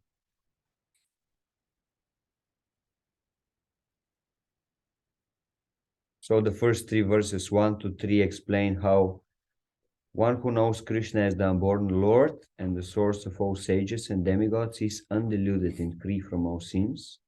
And verses 4 to 6, all qualities originate from Krishna. The progenitors of mankind come from his mind. And verse 7, one who knows Krishna's glories engages in devotional service. This is the first group of verses. Then we have verses 8 to 11, the Chatur Shloki of Bhagavad-gita, the 4 more important verses, the 4 essential verses of Bhagavad-gita. We'll give a little bit more time to these verses. The Lord, out of his causeless mercy, awards the highest benediction to his pure devotees. Then verses 12 to 18, Arjuna's surrender and request. Arjuna's full acceptance establishes the proper standard for all who want to understand Bhagavad-gita. Any deviation from the mood of Arjuna will lead to confusion. So Arjuna completely accepts the words of Krishna. Not half, not 60%, not 80%, 100%. And he says the example, how we should accept Bhagavad-gita, the knowledge given by Krishna. And then the last group of verses, 19 to 42, Krishna's opulence. Because materialists cannot understand Krishna spiritually, they are advised to concentrate the mind on the physical things and try to see how Krishna is manifested in these physical representations. This is the last group of verses. So let's go now verses 1 to 7. Devotion resides in perfect knowledge of the Supreme. Oh, I can't read these 7 verses, only the translation. If you like the Sanskrit also. I'm not too great with the Sanskrit. The Supreme Personality of Godhead said, "Listen again, O mighty armed Arjuna, because you are my dear friend. For your benefit, I shall speak to you further, giving knowledge that is better than what I have already explained. Neither the hosts of demigods nor the great sages know my origin or opulences. For in every respect, I am the source of the demigods and sages. Who knows me as the unborn, as the being beginningless, the supreme Lord of all worlds, he only, undiluted amongst men, is freed from all sins." Okay. 4 and 5. Intelligence, knowledge, freedom from doubt and delusion, forgiveness, truthfulness, control of the senses, control of the mind, happiness, distress, birth, death, fear, fearlessness, non-violence, equanimity, satisfaction, austerity, charity, fame, and infamy. All these various qualities of living beings are created by me alone.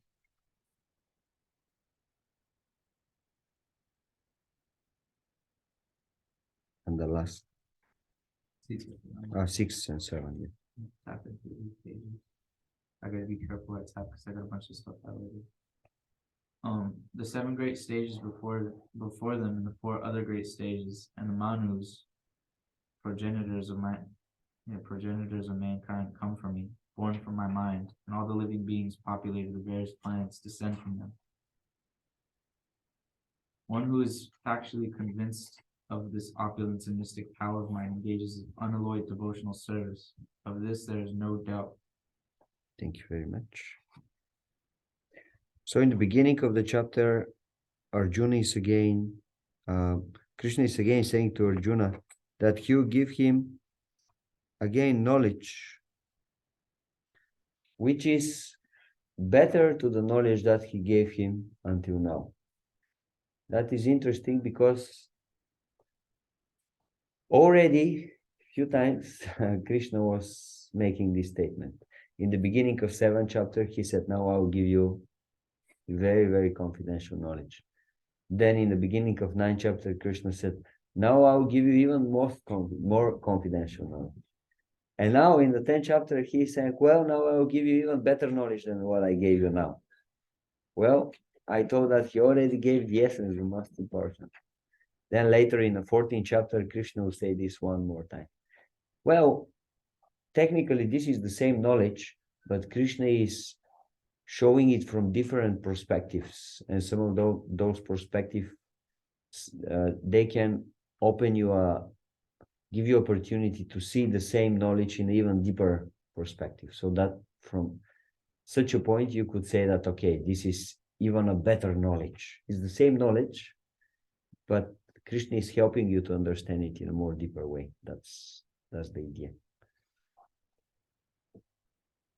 And again, in the previous chapters, in chapter 7 and 9, we said chapter 7 and 9, they are similar chapters, yes? So Krishna was giving knowledge about who is he, yes? About the goal of life, about the process to attain this goal. Now in 9th chapter, he's doing the same thing from a little bit different perspective. So he's saying, neither the demigods nor the great sages know my original opulences. For in every respect, I am the source of the demigods and the sages. So in the previous chapters, Krishna was describing his opulences, and now he's again describing them from the perspective, even the greatest personalities in this world, they don't know my glory. I'm so great, I'm so amazing, I'm so full of opulence, that even is the greatest personalities in this universe, the more sharp people, the high intellectuals, they cannot understand me. So great I am, just see. And little later, some of those great personalities, they will be described.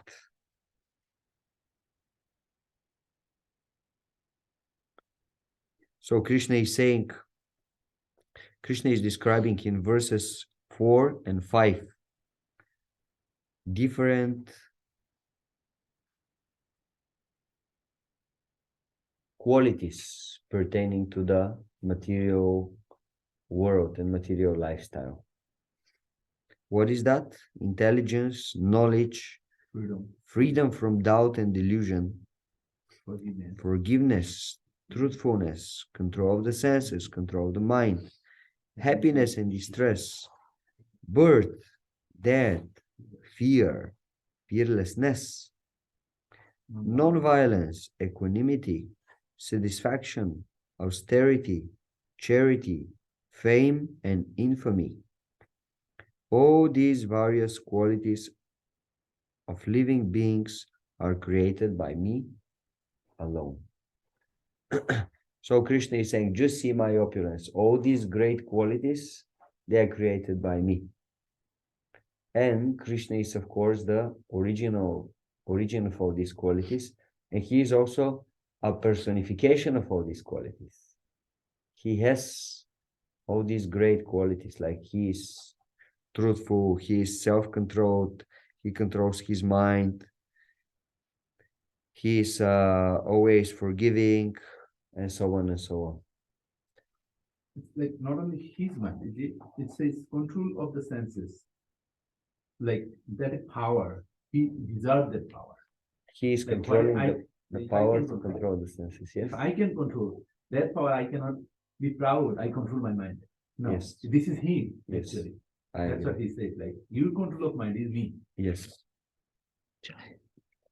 But basically the idea is that the Krishna is actually the origin of all these qualities. And if someone can really manifest those great qualities, this is Yeah, Krishna. Nobody can manifest these qualities in a better way than Krishna or the great devotees, because they are specially empowered by Krishna. They can also show these qualities. Yeah. Like sometimes Krishna is putting his great devotees in such a situation, in such a way, just to show them, to show to the world their greatness. Like, for example, Lord Jesus Christ, Haridas Thakur, they were going through such a difficult times. Why Krishna is putting his devotees in such a difficult situation? Just to show their greatness, just to show their great qualities. Like the Pandavas, they are pure devotees of the Lord, coming from the spiritual world. Why they have to go through all these tribulations? 12 years living in the jungle, in the forest. Fire them, burn them, made them servant. So why Krishna is doing this? For one reason, to show their greatness, to show how great are his devotees. So maybe we can read few definitions from these verses 4 and 5. Yes. In this purport, Srila Prabhupada is giving many very nice definitions for all these qualities. With Bhaktivinoda, we were reading this purport a few days ago, so we even made some notes, and we can just read. It's basically, sometimes we don't know what are all these things. Like we don't know what means intelligence, what means forgiveness. Krishna, Srila Prabhupada is giving very, very clear definitions about all this. Okay. So let's just read a little bit. So this is the beginning of the purport. The different qualities of living entities, be they good or bad, are all created by Krishna, and they are described here. So, intelligence refers to the power to analyze things in their proper perspective, and knowledge refers to understanding what is spirit and what is matter. So basically the intelligence, the knowledge, they help us to make the difference between material and spiritual. It's a very important thing. That's why association with intelligence is the mandatory to progress within the practice. Yes, definitely. Asammoha, freedom from doubt and delusion, can be achieved when one is not hesitant and when he understands the transcendental philosophy. So the spiritual knowledge can help us to come out of illusion, come out of darkness. That's why every morning during Guru Puja we are singing Guru Mukha Padma Vakya Chitete Koria Akya Arana Korihumane Asha. The words from the lotus mouth of the spiritual master, they have the power to purify our consciousness, and then we will become free from material desires. We won't desire anything material anymore because we understand actually what is important and what not. Shama, tolerance and forgiveness should be practiced. One should be tolerant and one should be tolerant and excuse the minor offenses of others. So many times in life we will be, from our perspective, we will think that someone acted towards us in the wrong way, not proper way.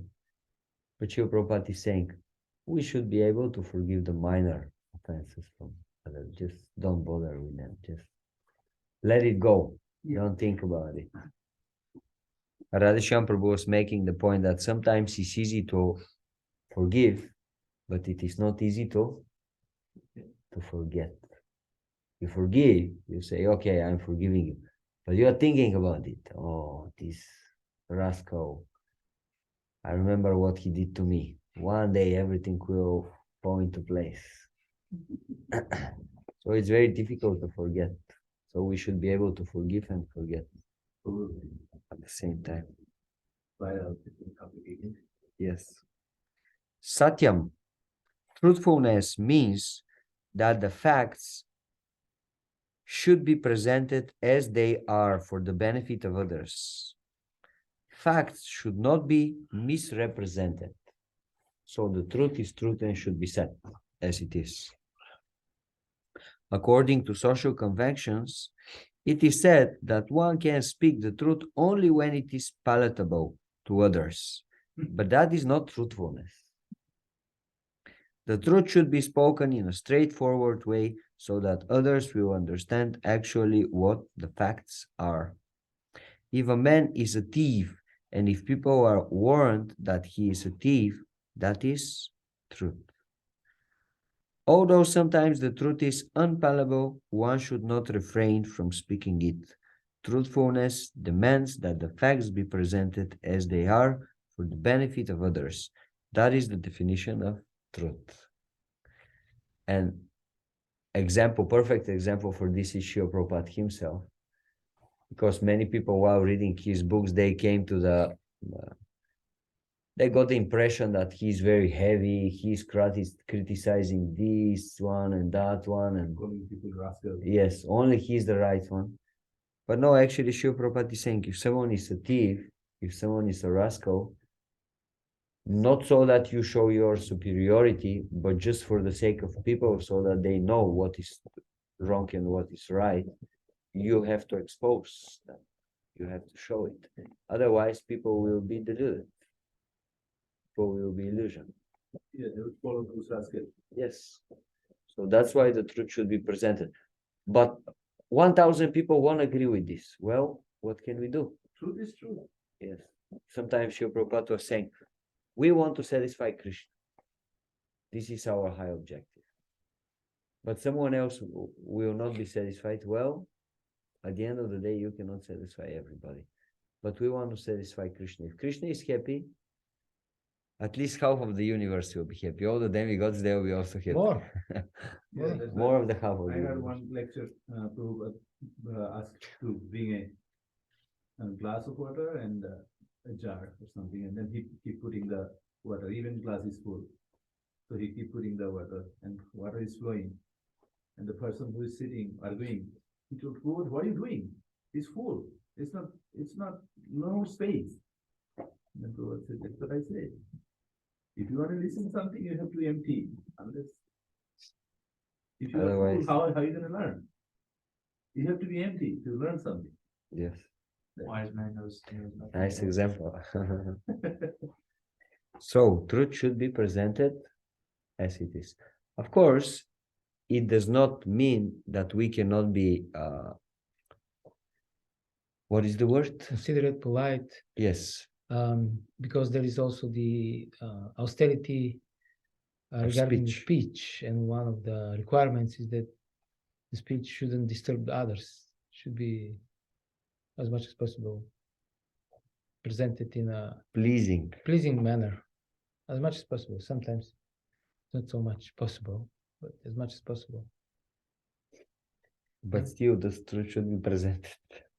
Truth should be- Now, if you become so polite that you don't present the truth, then what is the use? Sometimes Srila Prabhupada is giving the story with a man. He had a big, how you say in English?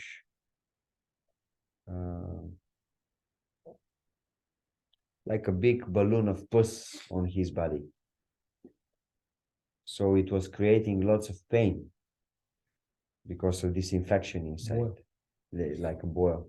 And then the mother and the sister of this boy, they were trying to solve his problem, and with a fan they were waving with the hope that okay, this will the decrease problem. his suffering.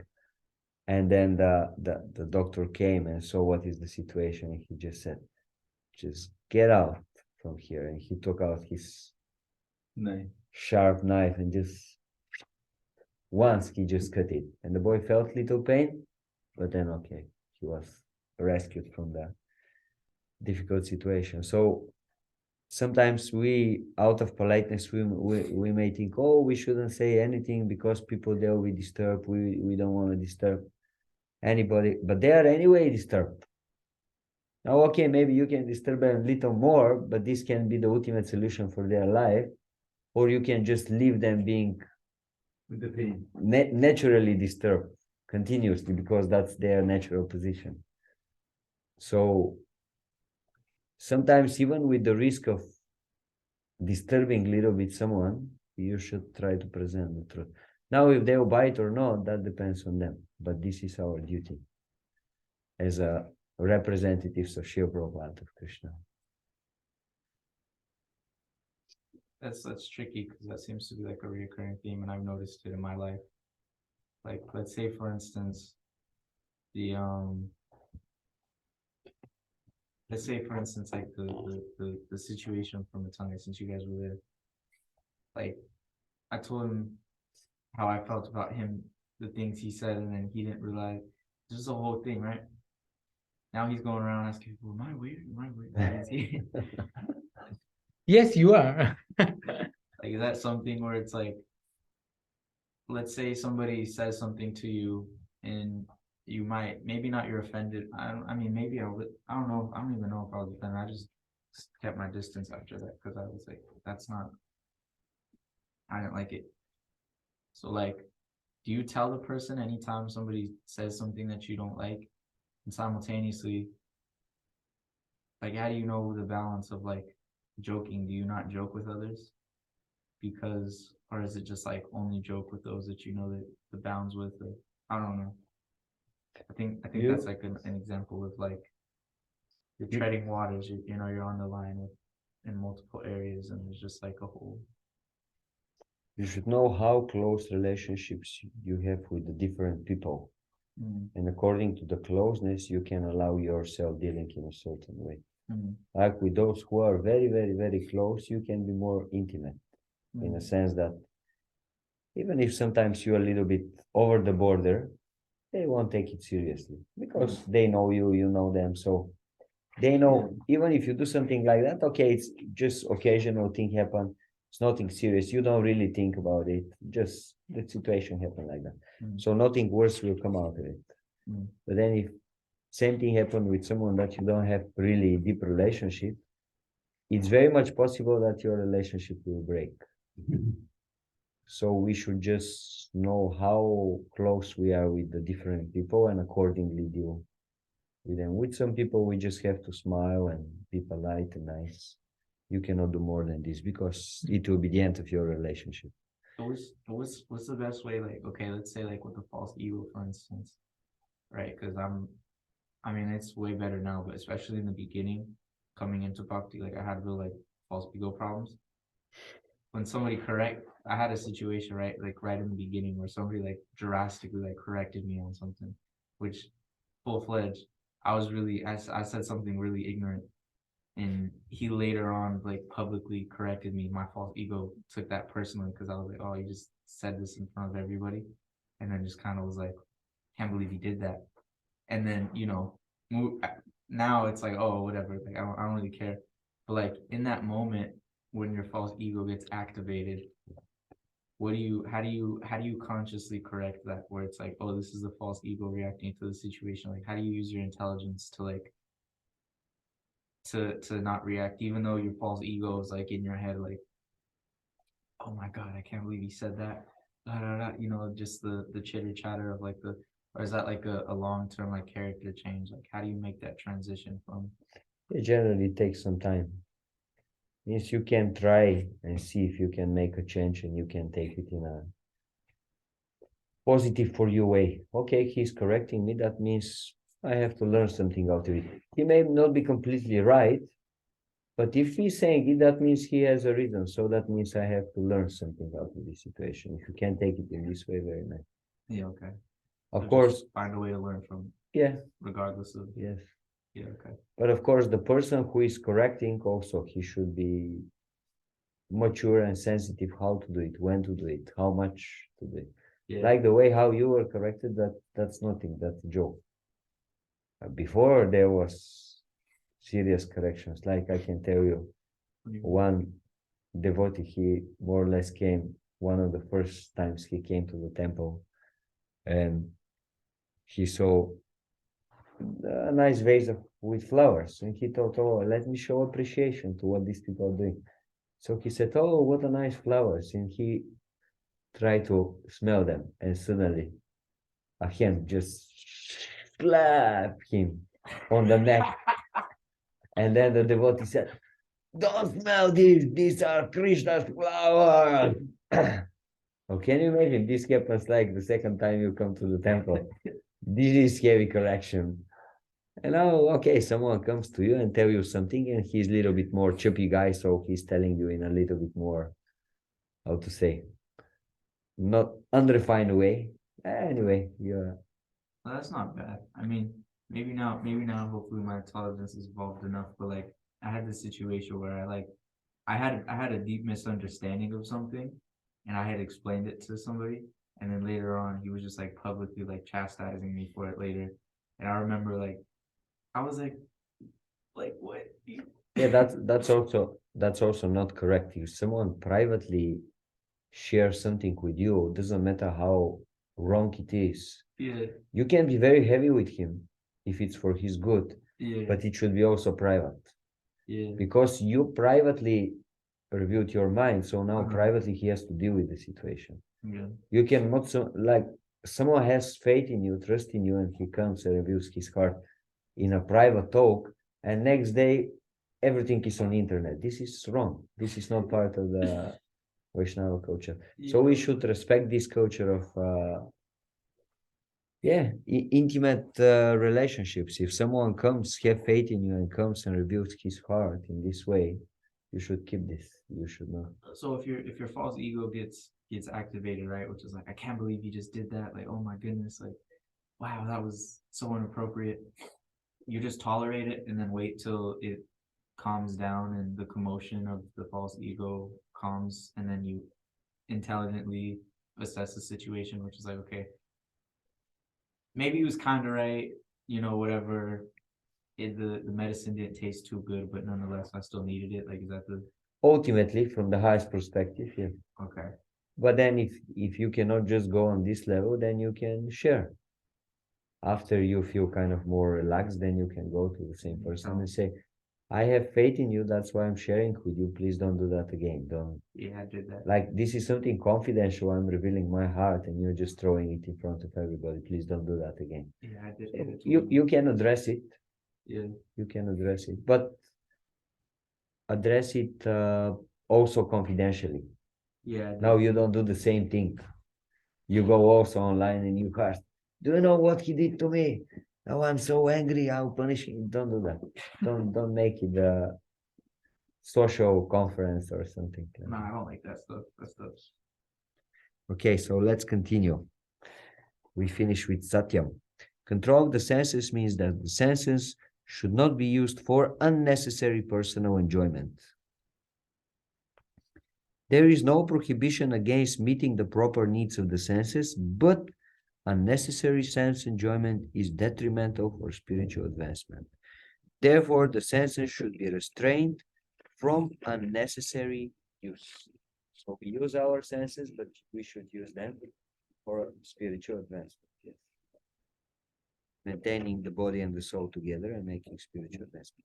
Similarly, one should restrain the mind from unnecessary thoughts. That is called sama. Like Pandava Prabhu was giving the example, you serve the master, but actually your mind is somewhere else. We should try to serve the master and think about the master, about the needs of the master, about the desires of the master. This will be the ideal situation. Sama. One should not spend one's time pondering over earning money.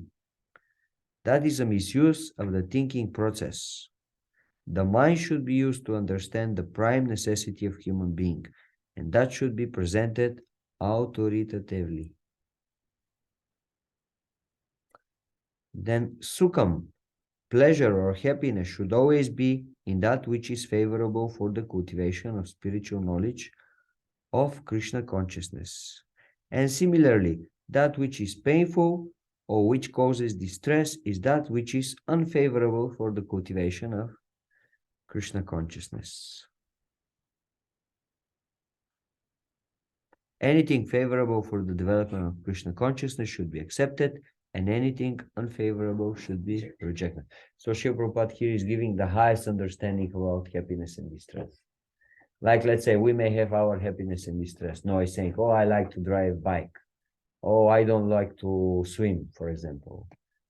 But this is our relative happiness and distress. Now, ultimate absolute happiness and distress means if you have the opportunity to give pleasure to Krishna by acting in certain way, that is happiness.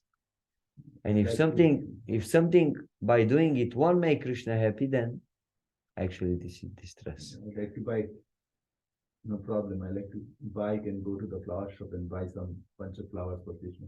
For example, yes. Liking You bike can is make good. your happiness the happiness of Krishna. This is Because I very know this going faster. intelligent. Okay. Then Srila Prabhupada is discussing the few other qualities.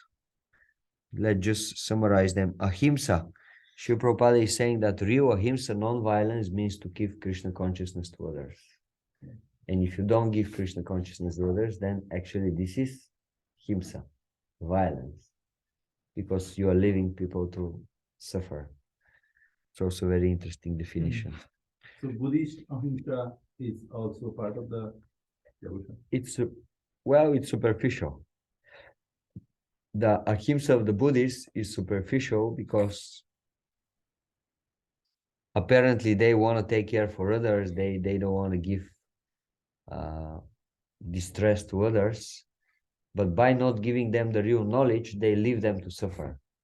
Oh, So okay. this is not actually real ahimsa, non-violence. That's the point of Srila Prabhupada. You have to give. Yes, you should give the highest thing. This is real ahimsa. Samatha, equanimity, refers to freedom from attachment and aversion.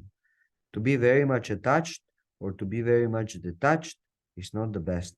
This material world should be accepted without attachment or aversion. Tushti, satisfaction, means that one should not be eager to gather more and more material goods by unnecessary activity. One should be satisfied with whatever is obtained by the grace of the Supreme Lord, and that is called satisfaction. So whatever you have, be happy with it, be satisfied with it. Tapas means austerity or penance. There are many rules and regulations in the Vedas which apply here, like rising early in the morning and taking a bath. Sometimes it is very troublesome to rise early in the morning, but whatever voluntary trouble one may suffer in this way is called penance. Similarly, there are prescriptions for fasting on certain days of the month. One may not be inclined to practice such fasting, but because of his determination to make advancement in the science of Krishna consciousness, he should accept such bodily troubles when they are recommended. However, one should not fast unnecessary or against Vedic injunctions. One should not fast for some political purpose that is described in Bhagavad-gita as fasting in ignorance. And anything done in ignorance or passion does not lead to spiritual advancement. Everything done in the mode of goodness does advance one. However, and fasting done in terms of the Vedic injunctions enriches one in spiritual knowledge.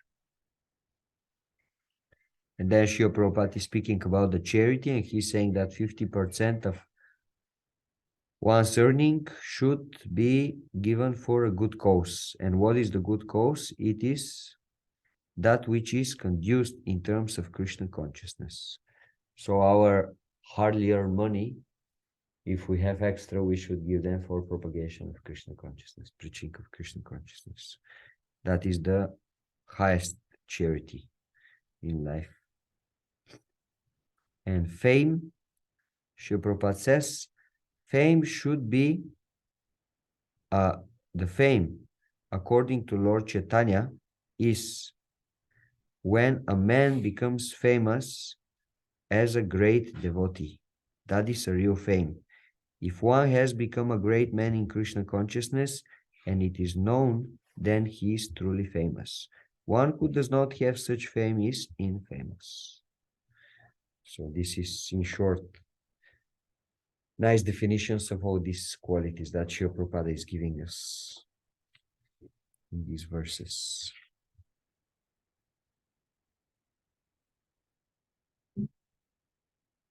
Okay, so then verse 7.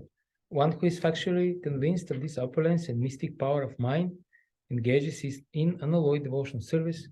Of this, there is no doubt. So again, 7th, 9th chapter, 10th chapter, again and again, Krishna presents knowledge about himself and his energies, hoping that this will inspire devotion in the heart of the non-envious persons. And who is actually convinced about Krishna, then he engages in devotion service. Because to be convinced about Krishna means to be convinced that he is the Supreme Lord and we are his servants by nature. And now he can fulfill all your desires if you serve him. You don't have to go to anybody else. Yeah. Just approach him and he'll give you everything you need. Srila Prabhupada writes, the highest summit of spiritual perfection is knowledge of the Supreme Personality of Godhead. Unless one is firmly convinced of the different opulences of the Supreme Lord, he cannot engage in devotion service.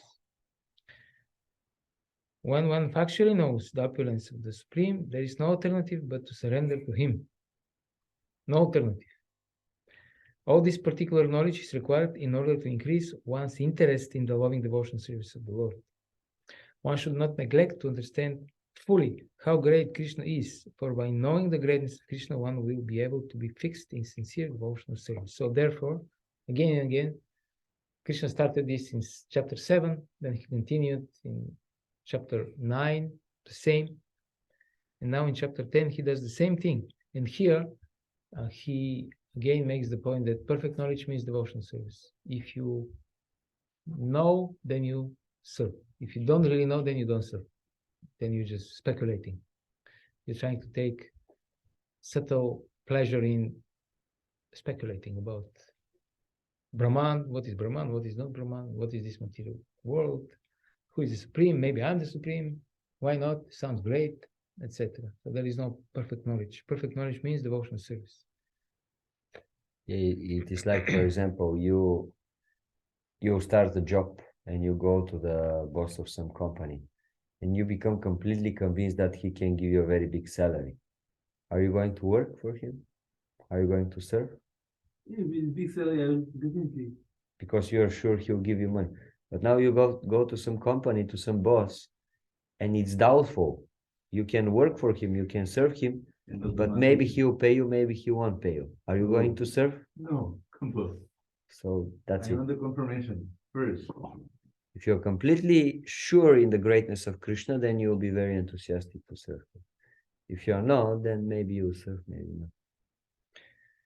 And according to Baladev Vibhushan, this knowledge of Krishna constitutes of two things. Knowledge about his vibhuti, that means his power, which maintains and activates the world. So this is Krishna's majestic appearance.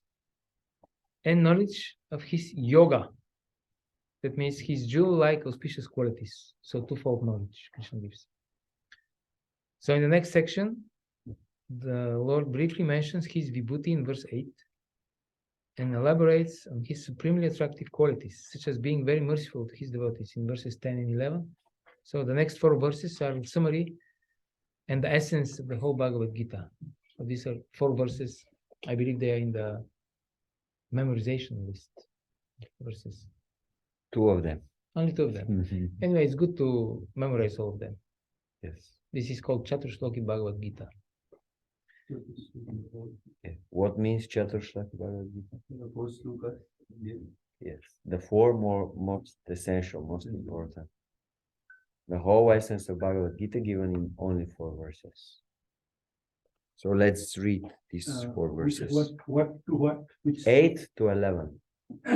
Verses 8 to verse 11. you want me to read 8? Yes.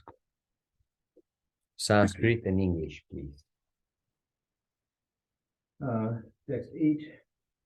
Aham sapesha prabho matta sarvam pravartate iti matta bhajante mang buddha bhava shamanita. I am the source of all spiritual and material worlds.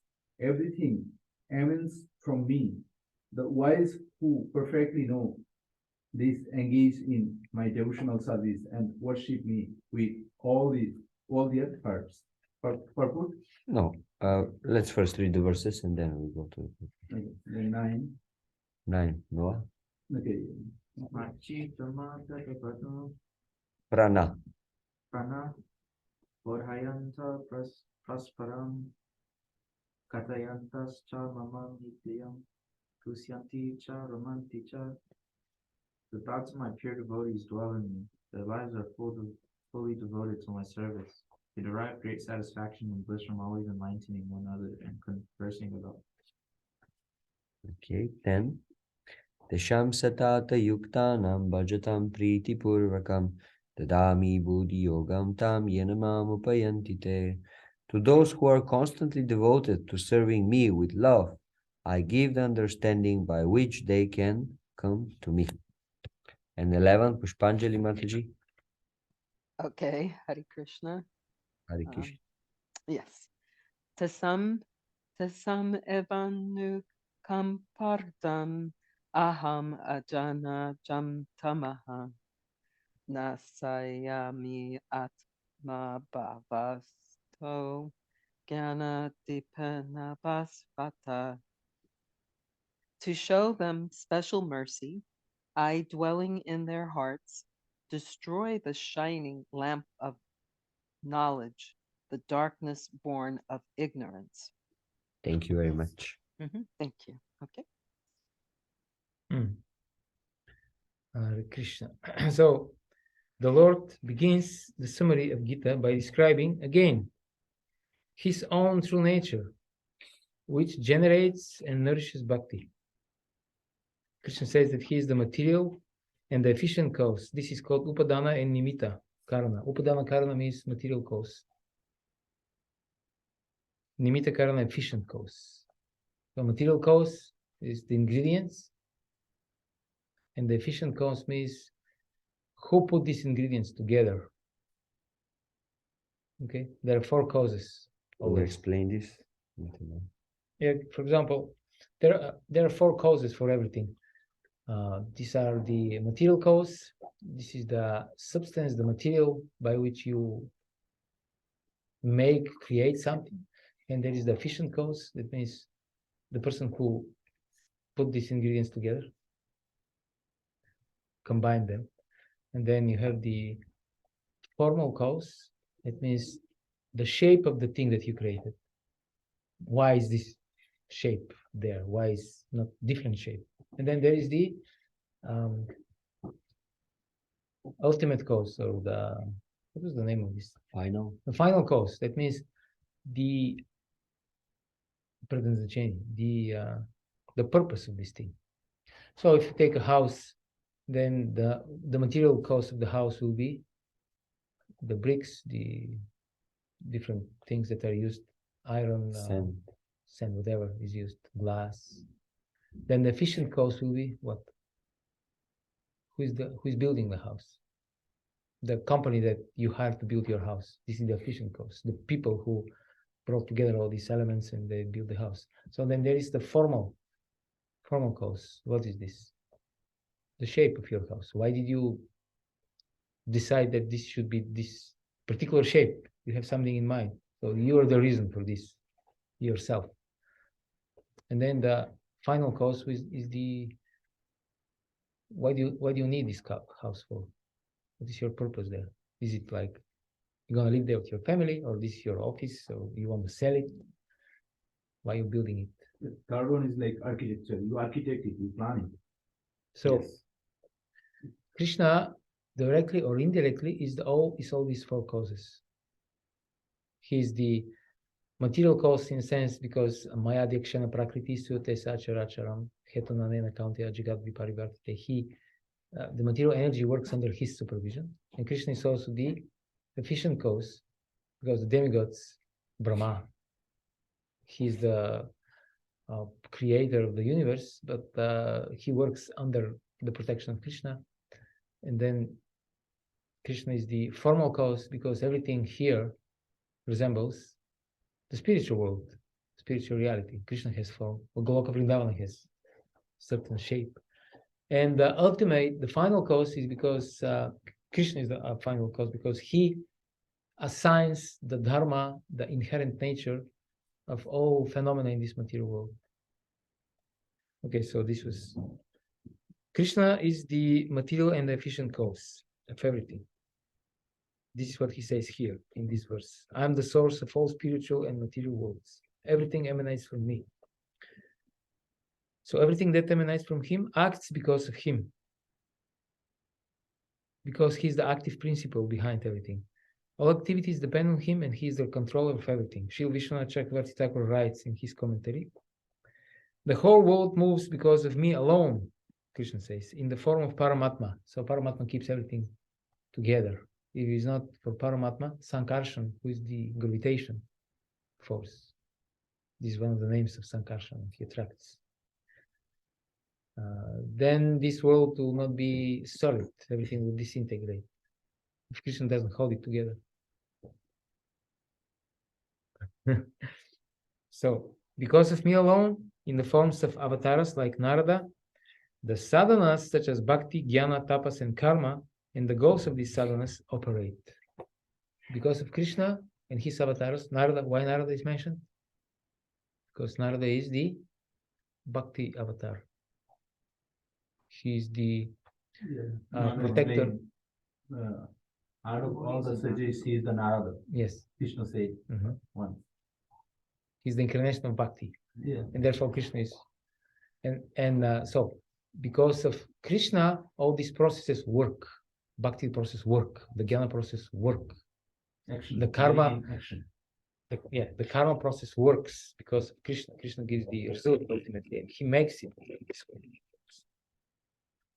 So one who understands and applies these teachings realizes that Krishna is the origin of everything and becomes firmly fixed in devotional service. Hare Krishna. So Srila Prabhupada explains Bhava Samanvitaha. This is from this 8th verse. Buddha. So Buddha, one must be very well versed Buddha means intelligence. And at the same time, completely absorbed in spiritual motion, Bhava. So it should be both Buddha and Bhava, just like Prabhupada's title is Bhakti Vedanta. Bhakti means love and affection for Krishna, and Vedanta means the end of knowledge, the ultimate knowledge. So he's most knowledgeable. So the knowledge culminates in Bhakti, or in other words, Srila Prabhupada writes, Bhakti resides in perfect knowledge of the Supreme. The knowledge, the ultimate knowledge means Bhakti. So this Bhava is the very highest platform for coming to the perfection of life. Lecture on Bhagavad-gita, 10/8, New York City, 1967. Wow. Prabhupada said this in 1967, right here. Okay, so I have a question. We just, I think we should finish with this question. We have 15 minutes. How much? 15. 4 minutes, 5 minutes. We have After. 6 minutes. Maybe we can read the purport at least, because it's more informational purport. There is no discussion. Okay, but can Okay, I, can I ask the question? Yeah. So the question is, we just read these 4 verses, the Chaturshloki Bhagavad-gita. So these are the most essential, most essence of Bhagavad-gita. So Bhagavad-gita is, okay, this Bhagavad-gita has 3 parts. First 6 chapters deal with karma, then the middle 6 chapters with bhakti, and the last with jnana. So the middle 6 chapters are most confidential knowledge, and then inside these 6 chapters you have 9 and 10 chapters. They're most essence of the essence, and inside these 9 and 10 chapters you have the Chaturshloki Gita. And these 4 verses, which we can say is the summary of the whole Vedic knowledge. So my question is, do you see some structure in these verses? What is, maybe there is something behind, some idea behind this. Why are they composed in such a way? It seems like whatever Krishna explained in whole Bhagavad Gita, this 4th chapter actually explains everything. Yes, very good. And what is the structure? We spoke that there are 3 main riches, wealths of the Vedic literature. So maybe you can find them there in these 4. I need to remember this. You bring this up like every. Yeah. But So, thank you very much for taking it seriously. Thank you. No. I'm the worst with Sanskrit names altogether. you become the best. So there is the last to become first, Jesus said. So you on your way becoming the best. Okay, so what are these 3? There are 3 great riches of the Vedic literature. And we keep bringing this up because it's very Who you important. are, your relationship to Krishna, Okay. the material, or how everything's made up of Krishna, and then. Okay, so That's the first. The first one. Okay, this is the first one means who is God, who are we, and what is this material nature, and what is the relationship between these 3. They're called Chit, Achit, and Ishvara. Wait, let me write this down. So how do we call this knowledge? Chit, Achit, Ishvara. Ishvara is Krishna, Chit is the soul, Achit is matter. So, Okay. so how do you call this? A relationship.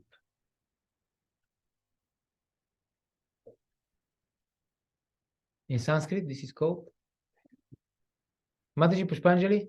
Can you help these 2 gentlemen here? They don't seem to. Okay. Yes. The They're relation, struggling. the relationship of the 3 together. Yes. How do we call this in Oh. Sanskrit? In Sanskrit. Mhm. Hmm. Okay, we call this Sambandha It's- Gyan. Please write. Oh, Sambandha. Okay. Okay, please write this 1 down. word. Mhm. Okay. Write this down. Please write this down because we're gonna bring this up again and again until you learn it. So better you learn it quickly. No, that's okay. Just keep reminding me. Sambandha. Okay. G-I-N or J? Yeah, you just write it in English. Sambandha. We just Sambandha? D-A. Sambandha. No H. Sambandha. Sambandha Gyan. How do you spell Gyan? Yeah. J Job, N A. A-N-A. N-A, yes. Sambandha Jnana. Yeah. Prayojana. Gyan means knowledge, and Sambandha means relationship. But- Knowledge about the Are relationship we saying between these everything three. Jnana, Sambandha Jnana, Avidya Jnana, Yes, yes. and Prayojana Jnana also? Well, we say Sambandha Gyan, Abhideya, And we say Prayojana. Gyan Sambandha we sometimes. put Jnana. And Prayojana, usually we don't say Gyan, but it's implicit there. It's understood that it is knowledge. How do you Prayojana? Okay, Avideya and Prayojana. but what is A-Y or E-Y? Y-U- Y? J- P-R-A-Y? U- Y-U-J-N, Prayojana. It's Bengali, you just translate to remember. So my question is, what is then, okay, Sambandha we understood. It is the relationship between Relationship. Krishna, the soul, and the material world. So what is the Prayojana then? Prayojana is final goal. Okay, achievement. so write down. Prayojana, Okay. final goal. Go back to Godhead. Yes, Krishna Prema. And then Abhideya is, Which is beyond the Vidhi. okay, and Oh, Vidya. Vidhi means Abhideya is actually, yeah. like you have to do this, you have to do that. No. It's Just a process. surrender to Krishna. Okay, this is the process Process. for attaining the What goal. to do, What to What to do. do. the practice. So take a look at these 4 verses and see, can you identify Sambandha, Abhideya, and Prayojana in these 4 verses? Tell me which verse refers to Sambandha, Sambandha. which refers to Avideya and which refers to Prayojana. Yeah, the first 8, like 8, chapter 8 is like No, just verse 8. Okay, verse 8. Sorry, verse 8 is the sambandha with Krishna. Okay. Like everything emanates from me, Mhm. Mhm. and I'm the like like everything engages with me. Mhm. This is a sambandha. Then verse 9 is what? So is that the order? That's what the 4 is, the Sambandha, Service, Jnana, Prayojana. Prayojana, Abhideya? Is it in that order? No, we want you to find the order. So Oh, you want me to find the order? yeah, Okay. so first verse we just established that it is Sambandha verse. Now what is the second verse? So would the second verse be Abhideya Very good. process? The process. Okay, Hare Krishna. Pranjali Mataji, very good. And then thank you. And then what is verse number 10 then? 10 is Then come to Abhideya. me. 10 is They Abhideya. can come to me. Means that's the goal. Process. Those who Okay. are constantly This devoted is to the serving things needed. love. Final goal. I give them understanding. which Okay, is we can the say that That would be Prajana, Prayojana. they describe both. There is elements of Abhideya as Noah. Oh. But also there is the Prayojana more prominently because they describe the moment when, because the devotional service reached maturity, Krishna was pleased and Darkness is gone. he by his own sweet will, he destroyed the darkness in the heart of the devotee. So in a sense, he revealed himself. So this is what we want. So this is Revealed. Yeah. Prayojana. Okay, there is also Abhideya element. Wait. 10th and 11th both. I thought you said 10. 10? 10th is goal. 10 and 11 both. 10th and 11th makes the goal. Actually, one is cause and another is effect, I can say. So if we achieve the goal, with that goal, effect is our all darkness gone. Yes. Okay, dear So devotees. 10 and 11 kind of like that. They're the same verse. You bunch them together. They're connected. They 10 are and 11. they're connected. They describe. More or less, they say the same thing. I see. Like when you go to Gulab Vrindavan, you don't need to come back, means you go everything gone. So the first verse is Sambandha, second verse is Avideya, and the third and the fourth verse are Prayojana, although there are elements of Avideya as well in them. So later on, maybe next years when we start studying Bhagavatam, there is also Chatushloki Bhagavatam. And then by the time when we reach this Chatushloki Bhagavatam, we'll give you assignment And on your own, you'll assign all these 4 verses, Chaturshloki Bhagavatam, under different categories, Sambandha Vidya Prayojan. You'll be so expert. Do you do the next like Bhakti Vaibhava and other section also here? In the future, we can do. Think we can- so that's- When there are enough people who want to take them.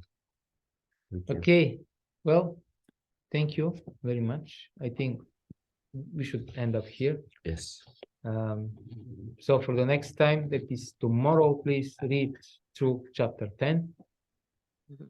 Maybe Tulsi will give you some other Especially, assignments. especially these 4 purports to these 4 verses, they are very, very important. Please go through them, read them carefully.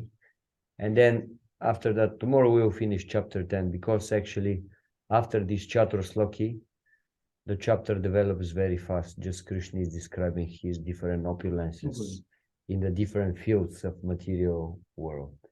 So it will be little bit discussion on these 4 verses, and then more or less just read it till the end of the chapter. And remember Sambandha Vidya Prayojan. Okay, we're gonna Tomorrow we will start the class with this. we'll You keep have asking you to this.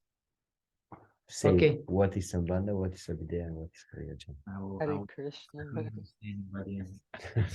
Om Hare Krishna, Hare Krishna, Krishna Krishna, Hare Hare, Hare Rama, Hare Rama, Hare Rama, Rama Rama, Hare Hare. Ki Jai. Samaveta Bhakti. Jai, Jai. Jai Nitai Gaur. Jai. So